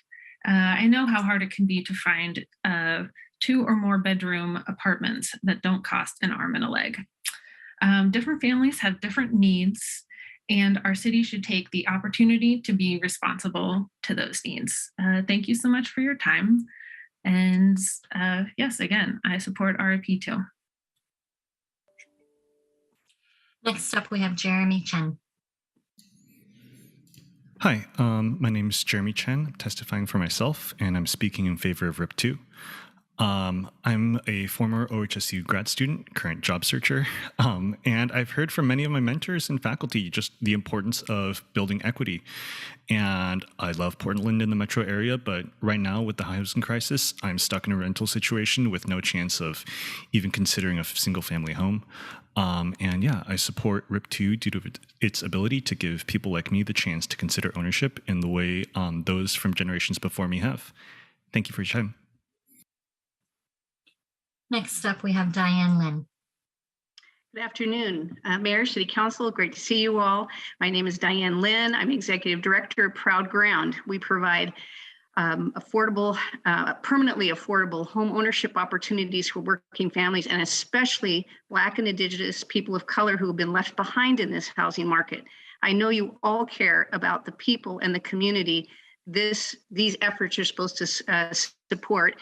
You've heard from so many of my friends and colleagues who have talked specifically about the changes that we think could really help make RIP 2 more effective on the ground for more people, so we can create more units at a more affordable level. This is very important. The staff has done a great job. They've had great communication with us. We've had wonderful conversations with many of your staff, and we think it's time for you all to have the opportunity to weigh in and take this one step farther. The package of proposals you have in front of you from Small Build and Portland, the Portland Neighbors Welcome group are very specifically developed to give you a roadmap to improving RIP and making the code work just that much better, so we can make this community, this city, and you all know I'm a native. I'm moving into a townhouse very soon in Selwood, and going to live the talk along with a lot of us who really believe Portland can be more affordable in more neighborhoods around the city. Please help us serve the communities, again, you all care so much about, better by making these minor changes to this very important code. We're on the precipice of important change in Portland. Let's do it. Thank you all very much for your public service. I'm happy to answer questions or provide more information from Proud Ground's perspective. And again, want to shout out to the Habitat for Humanity community of people that have done a great job providing homeownership for lower income families and have adopted permanent affordability. Thank you. Next up, we have Neil Heller, Jordan Lewis, and Emily Kemper. Hello, I'm Neil Heller. I'm a homeowner in Northeast Portland. Commissioners, thank you. And I really want to say thank you to staff for their willingness to work on yet another RIP RIP project. After 5 years of RIP 1, I'm impressed with their willingness to take on another project with the name RIP. But I'm here today to express my support for RIP 2 and the amendments proposed by Portland Neighbors Welcome and the Build Small Coalition. I was one of the primary authors for the RIP 1 Deeper Affordability Amendment, where the focus was on those earning 60% of the area median income. I had done some of the financial and physical modeling along with that. This go around, I support the idea of townhouse style townhomes for those earning 100 to 120% of area median income. I think that this approach, the minor adjustments that it will take to get there, will allow for increased affordable home ownership, like Diane just mentioned, and it gives them an opportunity for home ownership to build wealth, an often overlooked segment of the population because they're not a below market income, but they're not also at an income level that it takes to be able to purchase in the market today. I was also happy to see Brian's previous suggestion. I would also suggest that consideration for detaching fourplexes. So taking a fourplex, breaking it apart into two duplexes on a lot. What happens is there's a threshold in the building code when 3 units are attached together, and the building code just requires additional fire suppression technology, and that adds cost. And so by being able to separate those out, it reduces that cost, and you still get the same number of units. So thank you all for your time.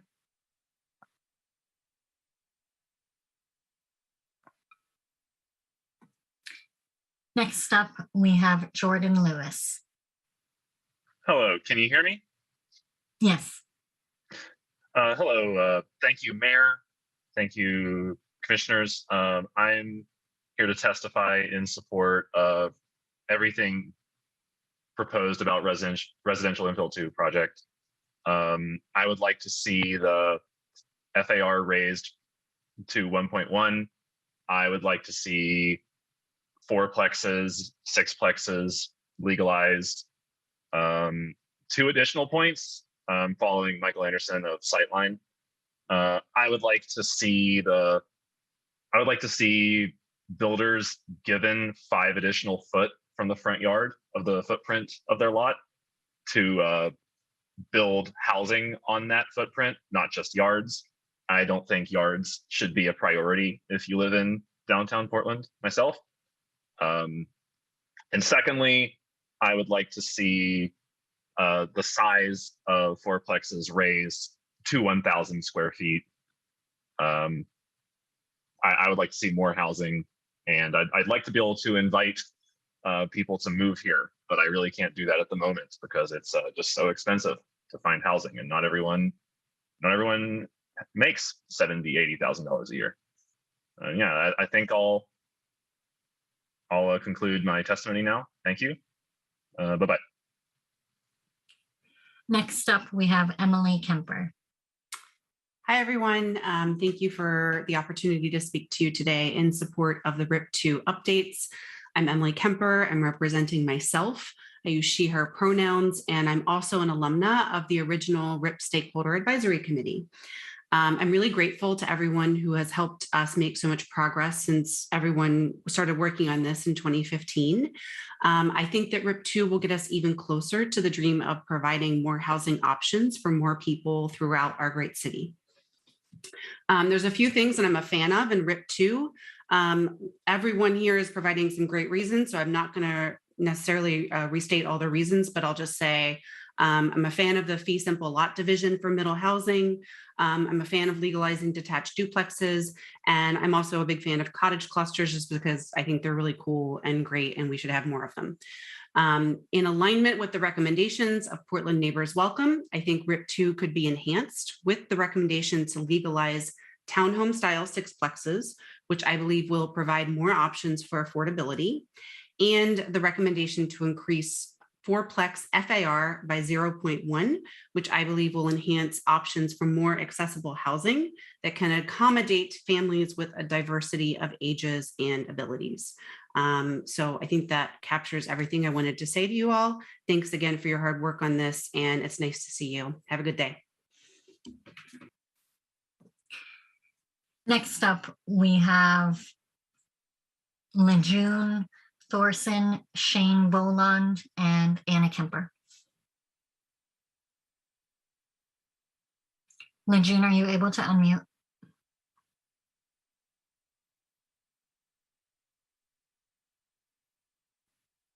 You're still muted.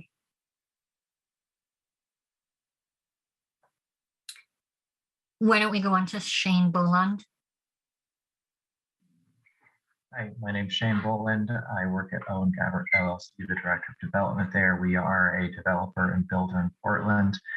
I want to strongly support everything that's been said previously about the amendments made for the Build Small Coalition and Portland Neighbors Welcome, and give a little bit of context from my perspective on why the townhome amendment is super important.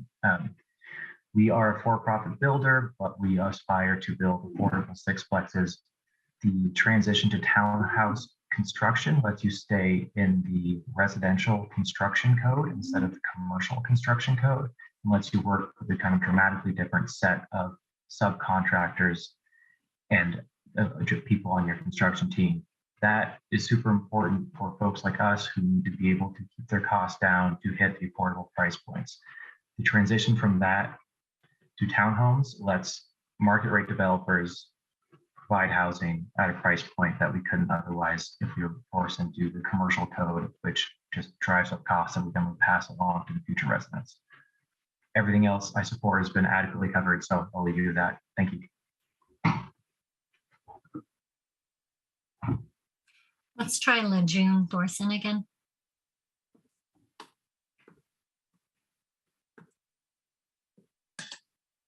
Excuse me, I'm Lejeune Thorson. I am learning, watching, listening and observing, and I did not intend to sign up to testify. But I thank all of you people who are testifying. You're doing a really great job. Thank you. Next up, we have Anna Kemper. Hi, Commissioners and Mayor Wheeler. My name is Anna Kemper, and I'm a Portland Neighbors Welcome Board member. I'm here today in support of the Residential Infill Project 2 and all the amendments that have been proposed by Portland Neighbors Welcome, Build Small Coalition, Proud Ground, and Habitat for Humanity. In my day job, I work at a regional level advocating for solutions to homelessness across all 3 counties. As you all know, the humanitarian crisis that the Portland region faces requires urgent action at all levels. One thing that's become clear to me in this work is that everyone in this city cares a lot about ending our homeless crisis. And the truth is that the crisis has been decades in the making. It's been exacerbated by wealth inequality, racial disparities, and increased cost of living. But I do want to be clear. One of the biggest factors contributing to homelessness in our region is our lack of accessible, affordable housing at all levels. And that is where the Residential Infill Project Part 2 comes in. RIP 2 expands on the original project, and it provides more opportunities to legalize more housing, something that Portland in particular is in desperate need of. KGW reported last week that Portland rents rose as much as 40% last year, and mortgage payments jumped by 34%. This is an issue that particularly impacts communities of color in our city who also disproportionately represent Portland's unhoused population. Getting our neighbors who are surviving outside into safe, permanent housing supported by wraparound services is critical in ending their homelessness. So I'm urging Council to support RIP 2 with the proposed recommendations to ensure the project upholds the diverse needs of all folks in our community, in particular legalizing culturally responsive 6-plexes and incentivizing building accessible 4-plexes. Every person in our city deserves a safe place to sleep at night that honors their dignity and meets their needs. The good news is that supporting RIP with the proposed amendments is a great step in that direction. Thanks for your time. Next up, we have Sean Hayworth, Sam Stuckey, and Ryan McKinster. Hey there, Mayor and Commissioners. My name is Sean Hayworth with Portland Houseworks, and I'm here to testify in favor of the proposed RIP 1.0 amendments and also RIP 2.0.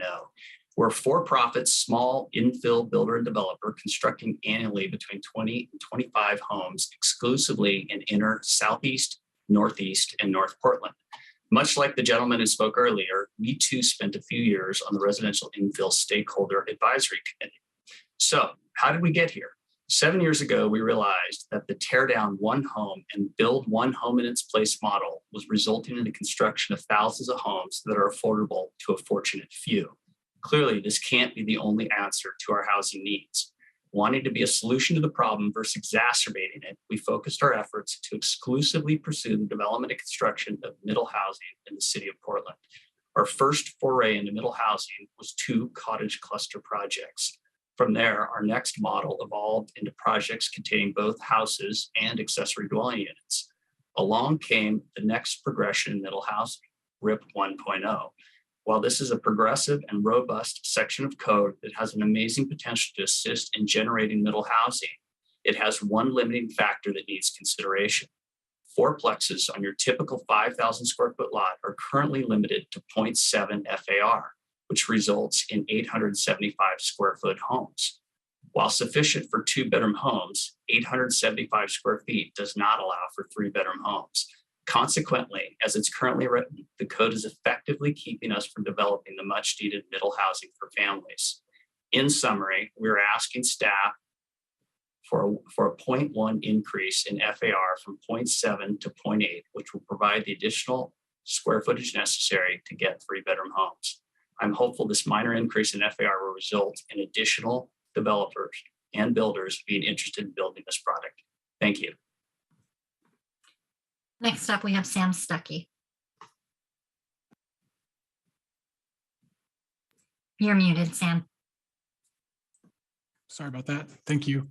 Good afternoon, Commissioners, and thank you for sticking with it through yet another long and riveting round of public feedback on nuanced zoning reforms. My name is Sam. I'm a Buckman neighborhood resident, housing advocate, architect, urban tree canopy superfan, and member of Portland Neighbors Welcome.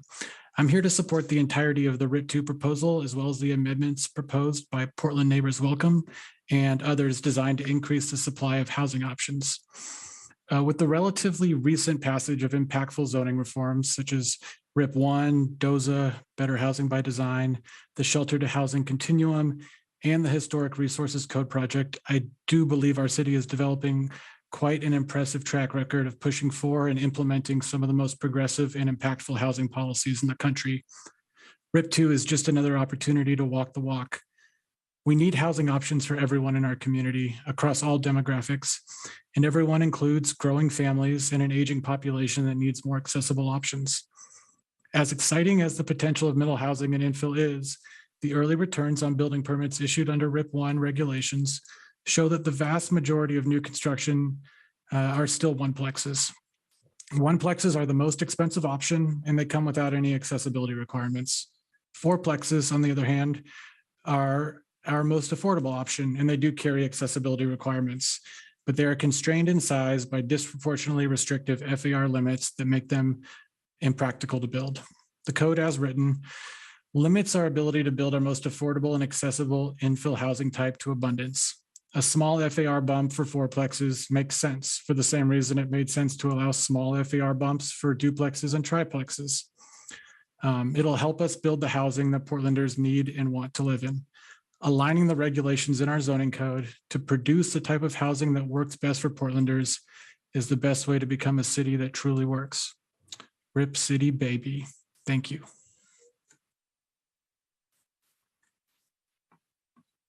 All right, our final three testifiers are Ryan McKinster, Tamara DeRitter, and Stephen Jetkins. Hi, Mr. Mayor and members of the City Council. Thank you for this opportunity to testify. For the record, Ryan McKinster, I'm the Director of Policy and Government Affairs for the Home Builders Association of Metropolitan Portland. You do have my letter in the record, and so just to hit the high points in essence of time, I'll hit a few things that are not necessarily contained in the record. And I want to reiterate that we do support the comments made by everybody prior to us for the most part, as well as the written testimony and the comments and suggestions made by Portland Neighbors Welcome and the Build Small Coalition. However, I will highlight a few points. One of the things that we do appreciate is staff's effort to include detached duplexes in this proposal. However, we really suggest that that detached component be extended to triplexes and quadplexes. As with all things in residential construction, the more options to develop a lot, the more likely it is it will convert, which holds true for middle housing as well. As the number of lots becomes more constrained, the viability of those lots for development becomes constrained as well. And the more choices they have for developing those lots, recognizing what's on the lots through detached development allows those lots to be converted, as well as more likely that they're going to have multiple units on them rather than a one standalone, more expensive unit.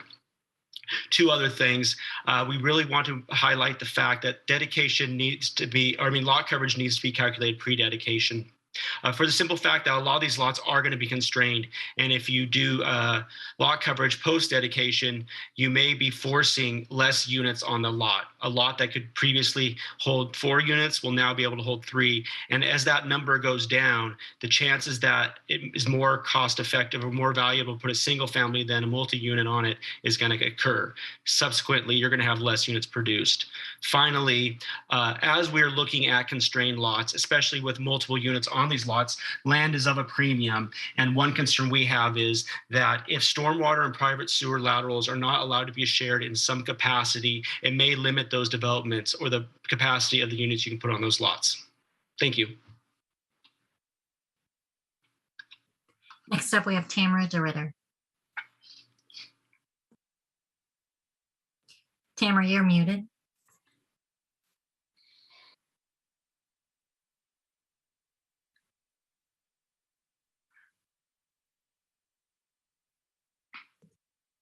Can you hear me now? Yes. Okay, thank you so much. Good afternoon, everyone. I know that you are worn out with listening to RIPs, but I think it's very important for us to look at our code and make it as affordable and equitable as possible. And I really support the idea of home ownership for everyone. So however that's done, through condos, through townhouses, through whatever form, please expand your minds and embrace this possibility. Also, the idea of having private laterals, water and sewer are a big issue. I dealt with this in the city of Gresham in making a cottage cluster pocket neighborhood with Mike McKeel. And it took us over a year and a half just because the utilities were an issue. And they wanted to have, public utilities have to go to the unit itself. No, make sure it's a financially secured home ownership. It can work and it has worked. I also want you to support Heather Flint Chatto's future work amendments. There are 3 items. One is making an, what is it? I lost my notes. My fiscal support for affordable housing designs like this for RIP, a demonstration project. She has the tiny art farm that's being proposed, and also the design policy changes that she had proposed.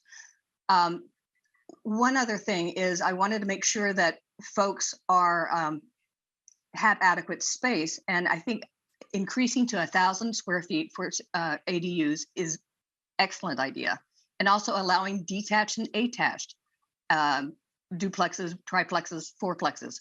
Just make it as flexible as possible. Thank you very much for your time. Our final testifier today is Stephen Jetkins.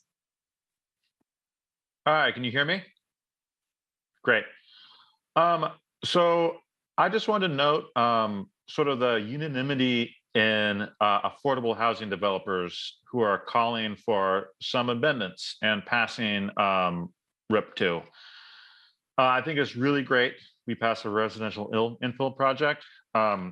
If we stop at this point and don't make the marginal changes to this bill, that's like a little larger units, a little more square footage, a little different format, so we don't have these these stacked 6 plexes like some builders say are more expensive to build or less desirable. We're going to maybe not have many great results out of RIP, nothing like we hoped. I think this is a no-brainer. And I think really if we want affordable development, listening to the affordable developers is great. I want to make sure that a lot of people paying attention have noticed that, and hope you make the right choice. Thank you. All right, very good. Keelan, that completes public testimony. Is that correct? It does, Mayor. All right, well, I want to thank everybody for your public testimony. Colleagues, before I ask you if you have any questions, there's a couple of housekeeping items I'd like to get to. First of all, we heard from everyone who signed up to testify, and so oral testimony at this point is closed. However, since we're not voting today, we'll be voting on a different day. I want you to know that the record for additional written testimony is going to remain open until Friday, April 29th at 5 p.m. That's this Friday at 5 p.m. It will be the council's intent to publish potential amendments on the RIP 2 project website on May 12th. Written testimony on those amendments will then reopen at that time. Oral testimony on the amendments will be taken at a hearing which we're going to hold on May 19th. And once again, you'll need to register in advance to testify at that hearing. And all of this will be available, of course, on the city's website. So I will, at the end of this hearing, continue this hearing to that date. But before I do that, I want to get to any questions my colleagues may have. Commissioner Hardesty. Thank you, Mayor. I actually didn't have a question, but I did want to just thank everyone who testified today. Of course, we're going to have a chance to get a lot of questions answered between now and when this comes back in front of council. I wanted to just make sure that the public that was here today knew that so far 21,981 people have provided comments on RIP 2 and written testimony on the city's website. And so I'm grateful that we will have some time to actually review all the public testimony that we've received.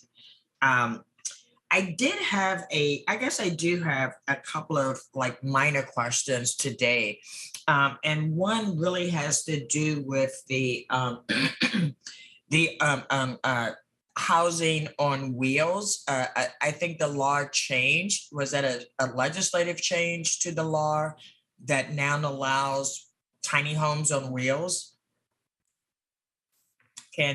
Morgan, can you answer that for me? I will give it my best shot. So there was a legislative change that enabled tiny houses on wheels to be considered. I think it's one tiny house on wheels with a dwelling unit. So part of the shelter to housing continuum project that we brought to council before included that change. So in the single dwelling zones and elsewhere, as long as there's a house, you can add a tiny house on wheels in lieu of one of your ADUs. So that's what we have right now. Thank you. And then my second question was, someone testified about trying to create a houseless village that was part farm, part tiny home village with a long range plan of providing some permanent housing. Is there anything now that prevents a tiny home village / farm from being able to actually operate?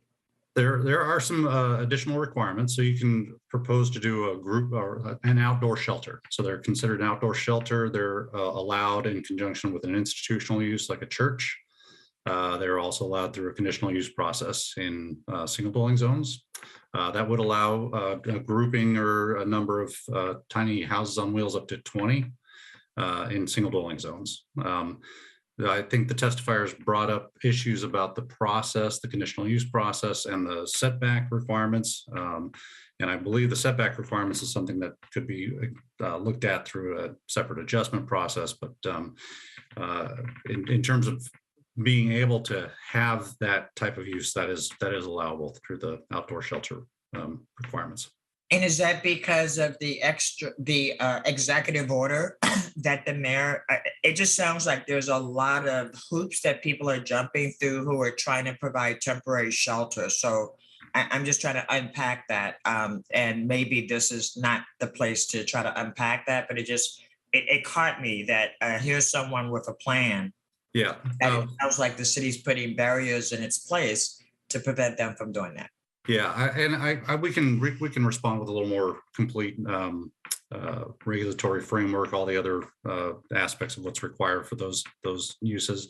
I think just reflecting on the testimony that I've read, there was a suggestion that we look at an innovative housing projects model, which, and given the time that we have for this project is outside of the scope for what we can pull off in a month, but other things to consider is even in that example that was provided, there is still a process that goes along with those innovative housing projects, a conditional use process, or it's a project that's brought to city council for review and approval. So there's always some sort of oversight. It's just a nature of how much is what the council deems necessary.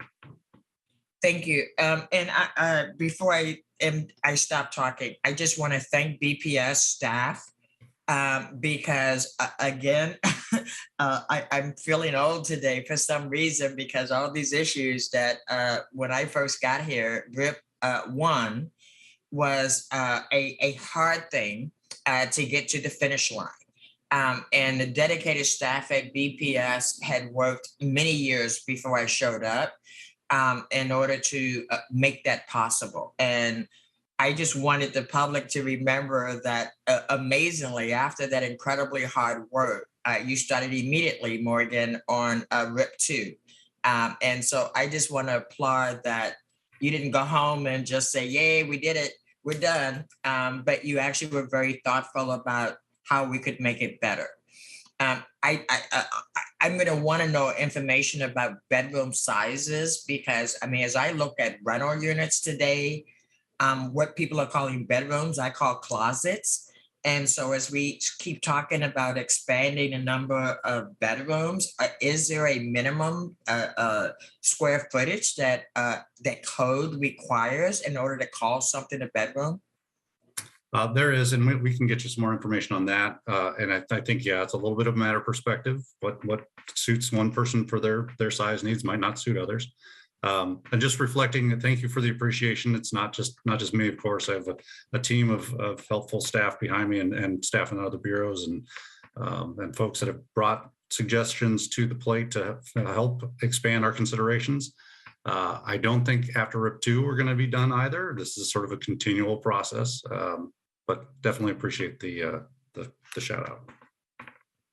Very good. And I'm sure we'll all have follow-up questions for you, Morgan, and the rest of the team. For my own part, I'll be coming back at you later to talk about some of the questions people raised around ADU sizes. But the main purpose of today, of course, was to hear the public testimony. I'm sure we'll have lots of individual questions and follow-up in the interim here. And based on that, we will have the opportunity to put amendments on the table. Commissioner Ryan. Yeah, thank you, Mayor. And thank you, Morgan, for bringing this to the dais. And thank you to everyone who testified. That was just excellent testimony. And we heard from a lot of different audiences, if you will, that had some real streamlined thinking. So it was kind of surprising. It seems like there's a little bit of a theme of that this week. So I don't know, I just want to make a few points. The housing stock goes up, triggers better price points for affordability, and homeownership can go up to build that generational wealth that we must keep aspiring to with the right policies. And all of that can blend into a better neighborhood aesthetic. So I just really want to thank the testimony. It was very compelling. You all were listening to each other. There wasn't as much repeating as there is sometimes. And as someone that's just been really missing the NBA playoffs with our hometown in it, I just love that someone said Rip City baby. So anyway, it was a wonderful afternoon of testimony. Thank you, Commissioner Rubio, for your leadership in moving all of these along in such a short period of time over the last year and a half. Thanks. Thank you, Commissioner Ryan. If there is nothing else at this point, then we'll continue this item to May 19th at 2 p.m. time certain. And I just want to check with both staff as well as legal counsel and make sure we've accomplished everything we needed to accomplish today. You have, Mayor, and you've done it with 50 minutes to spare. So congratulations to you. Very good. Legal counsel? Everything, yes, that's it.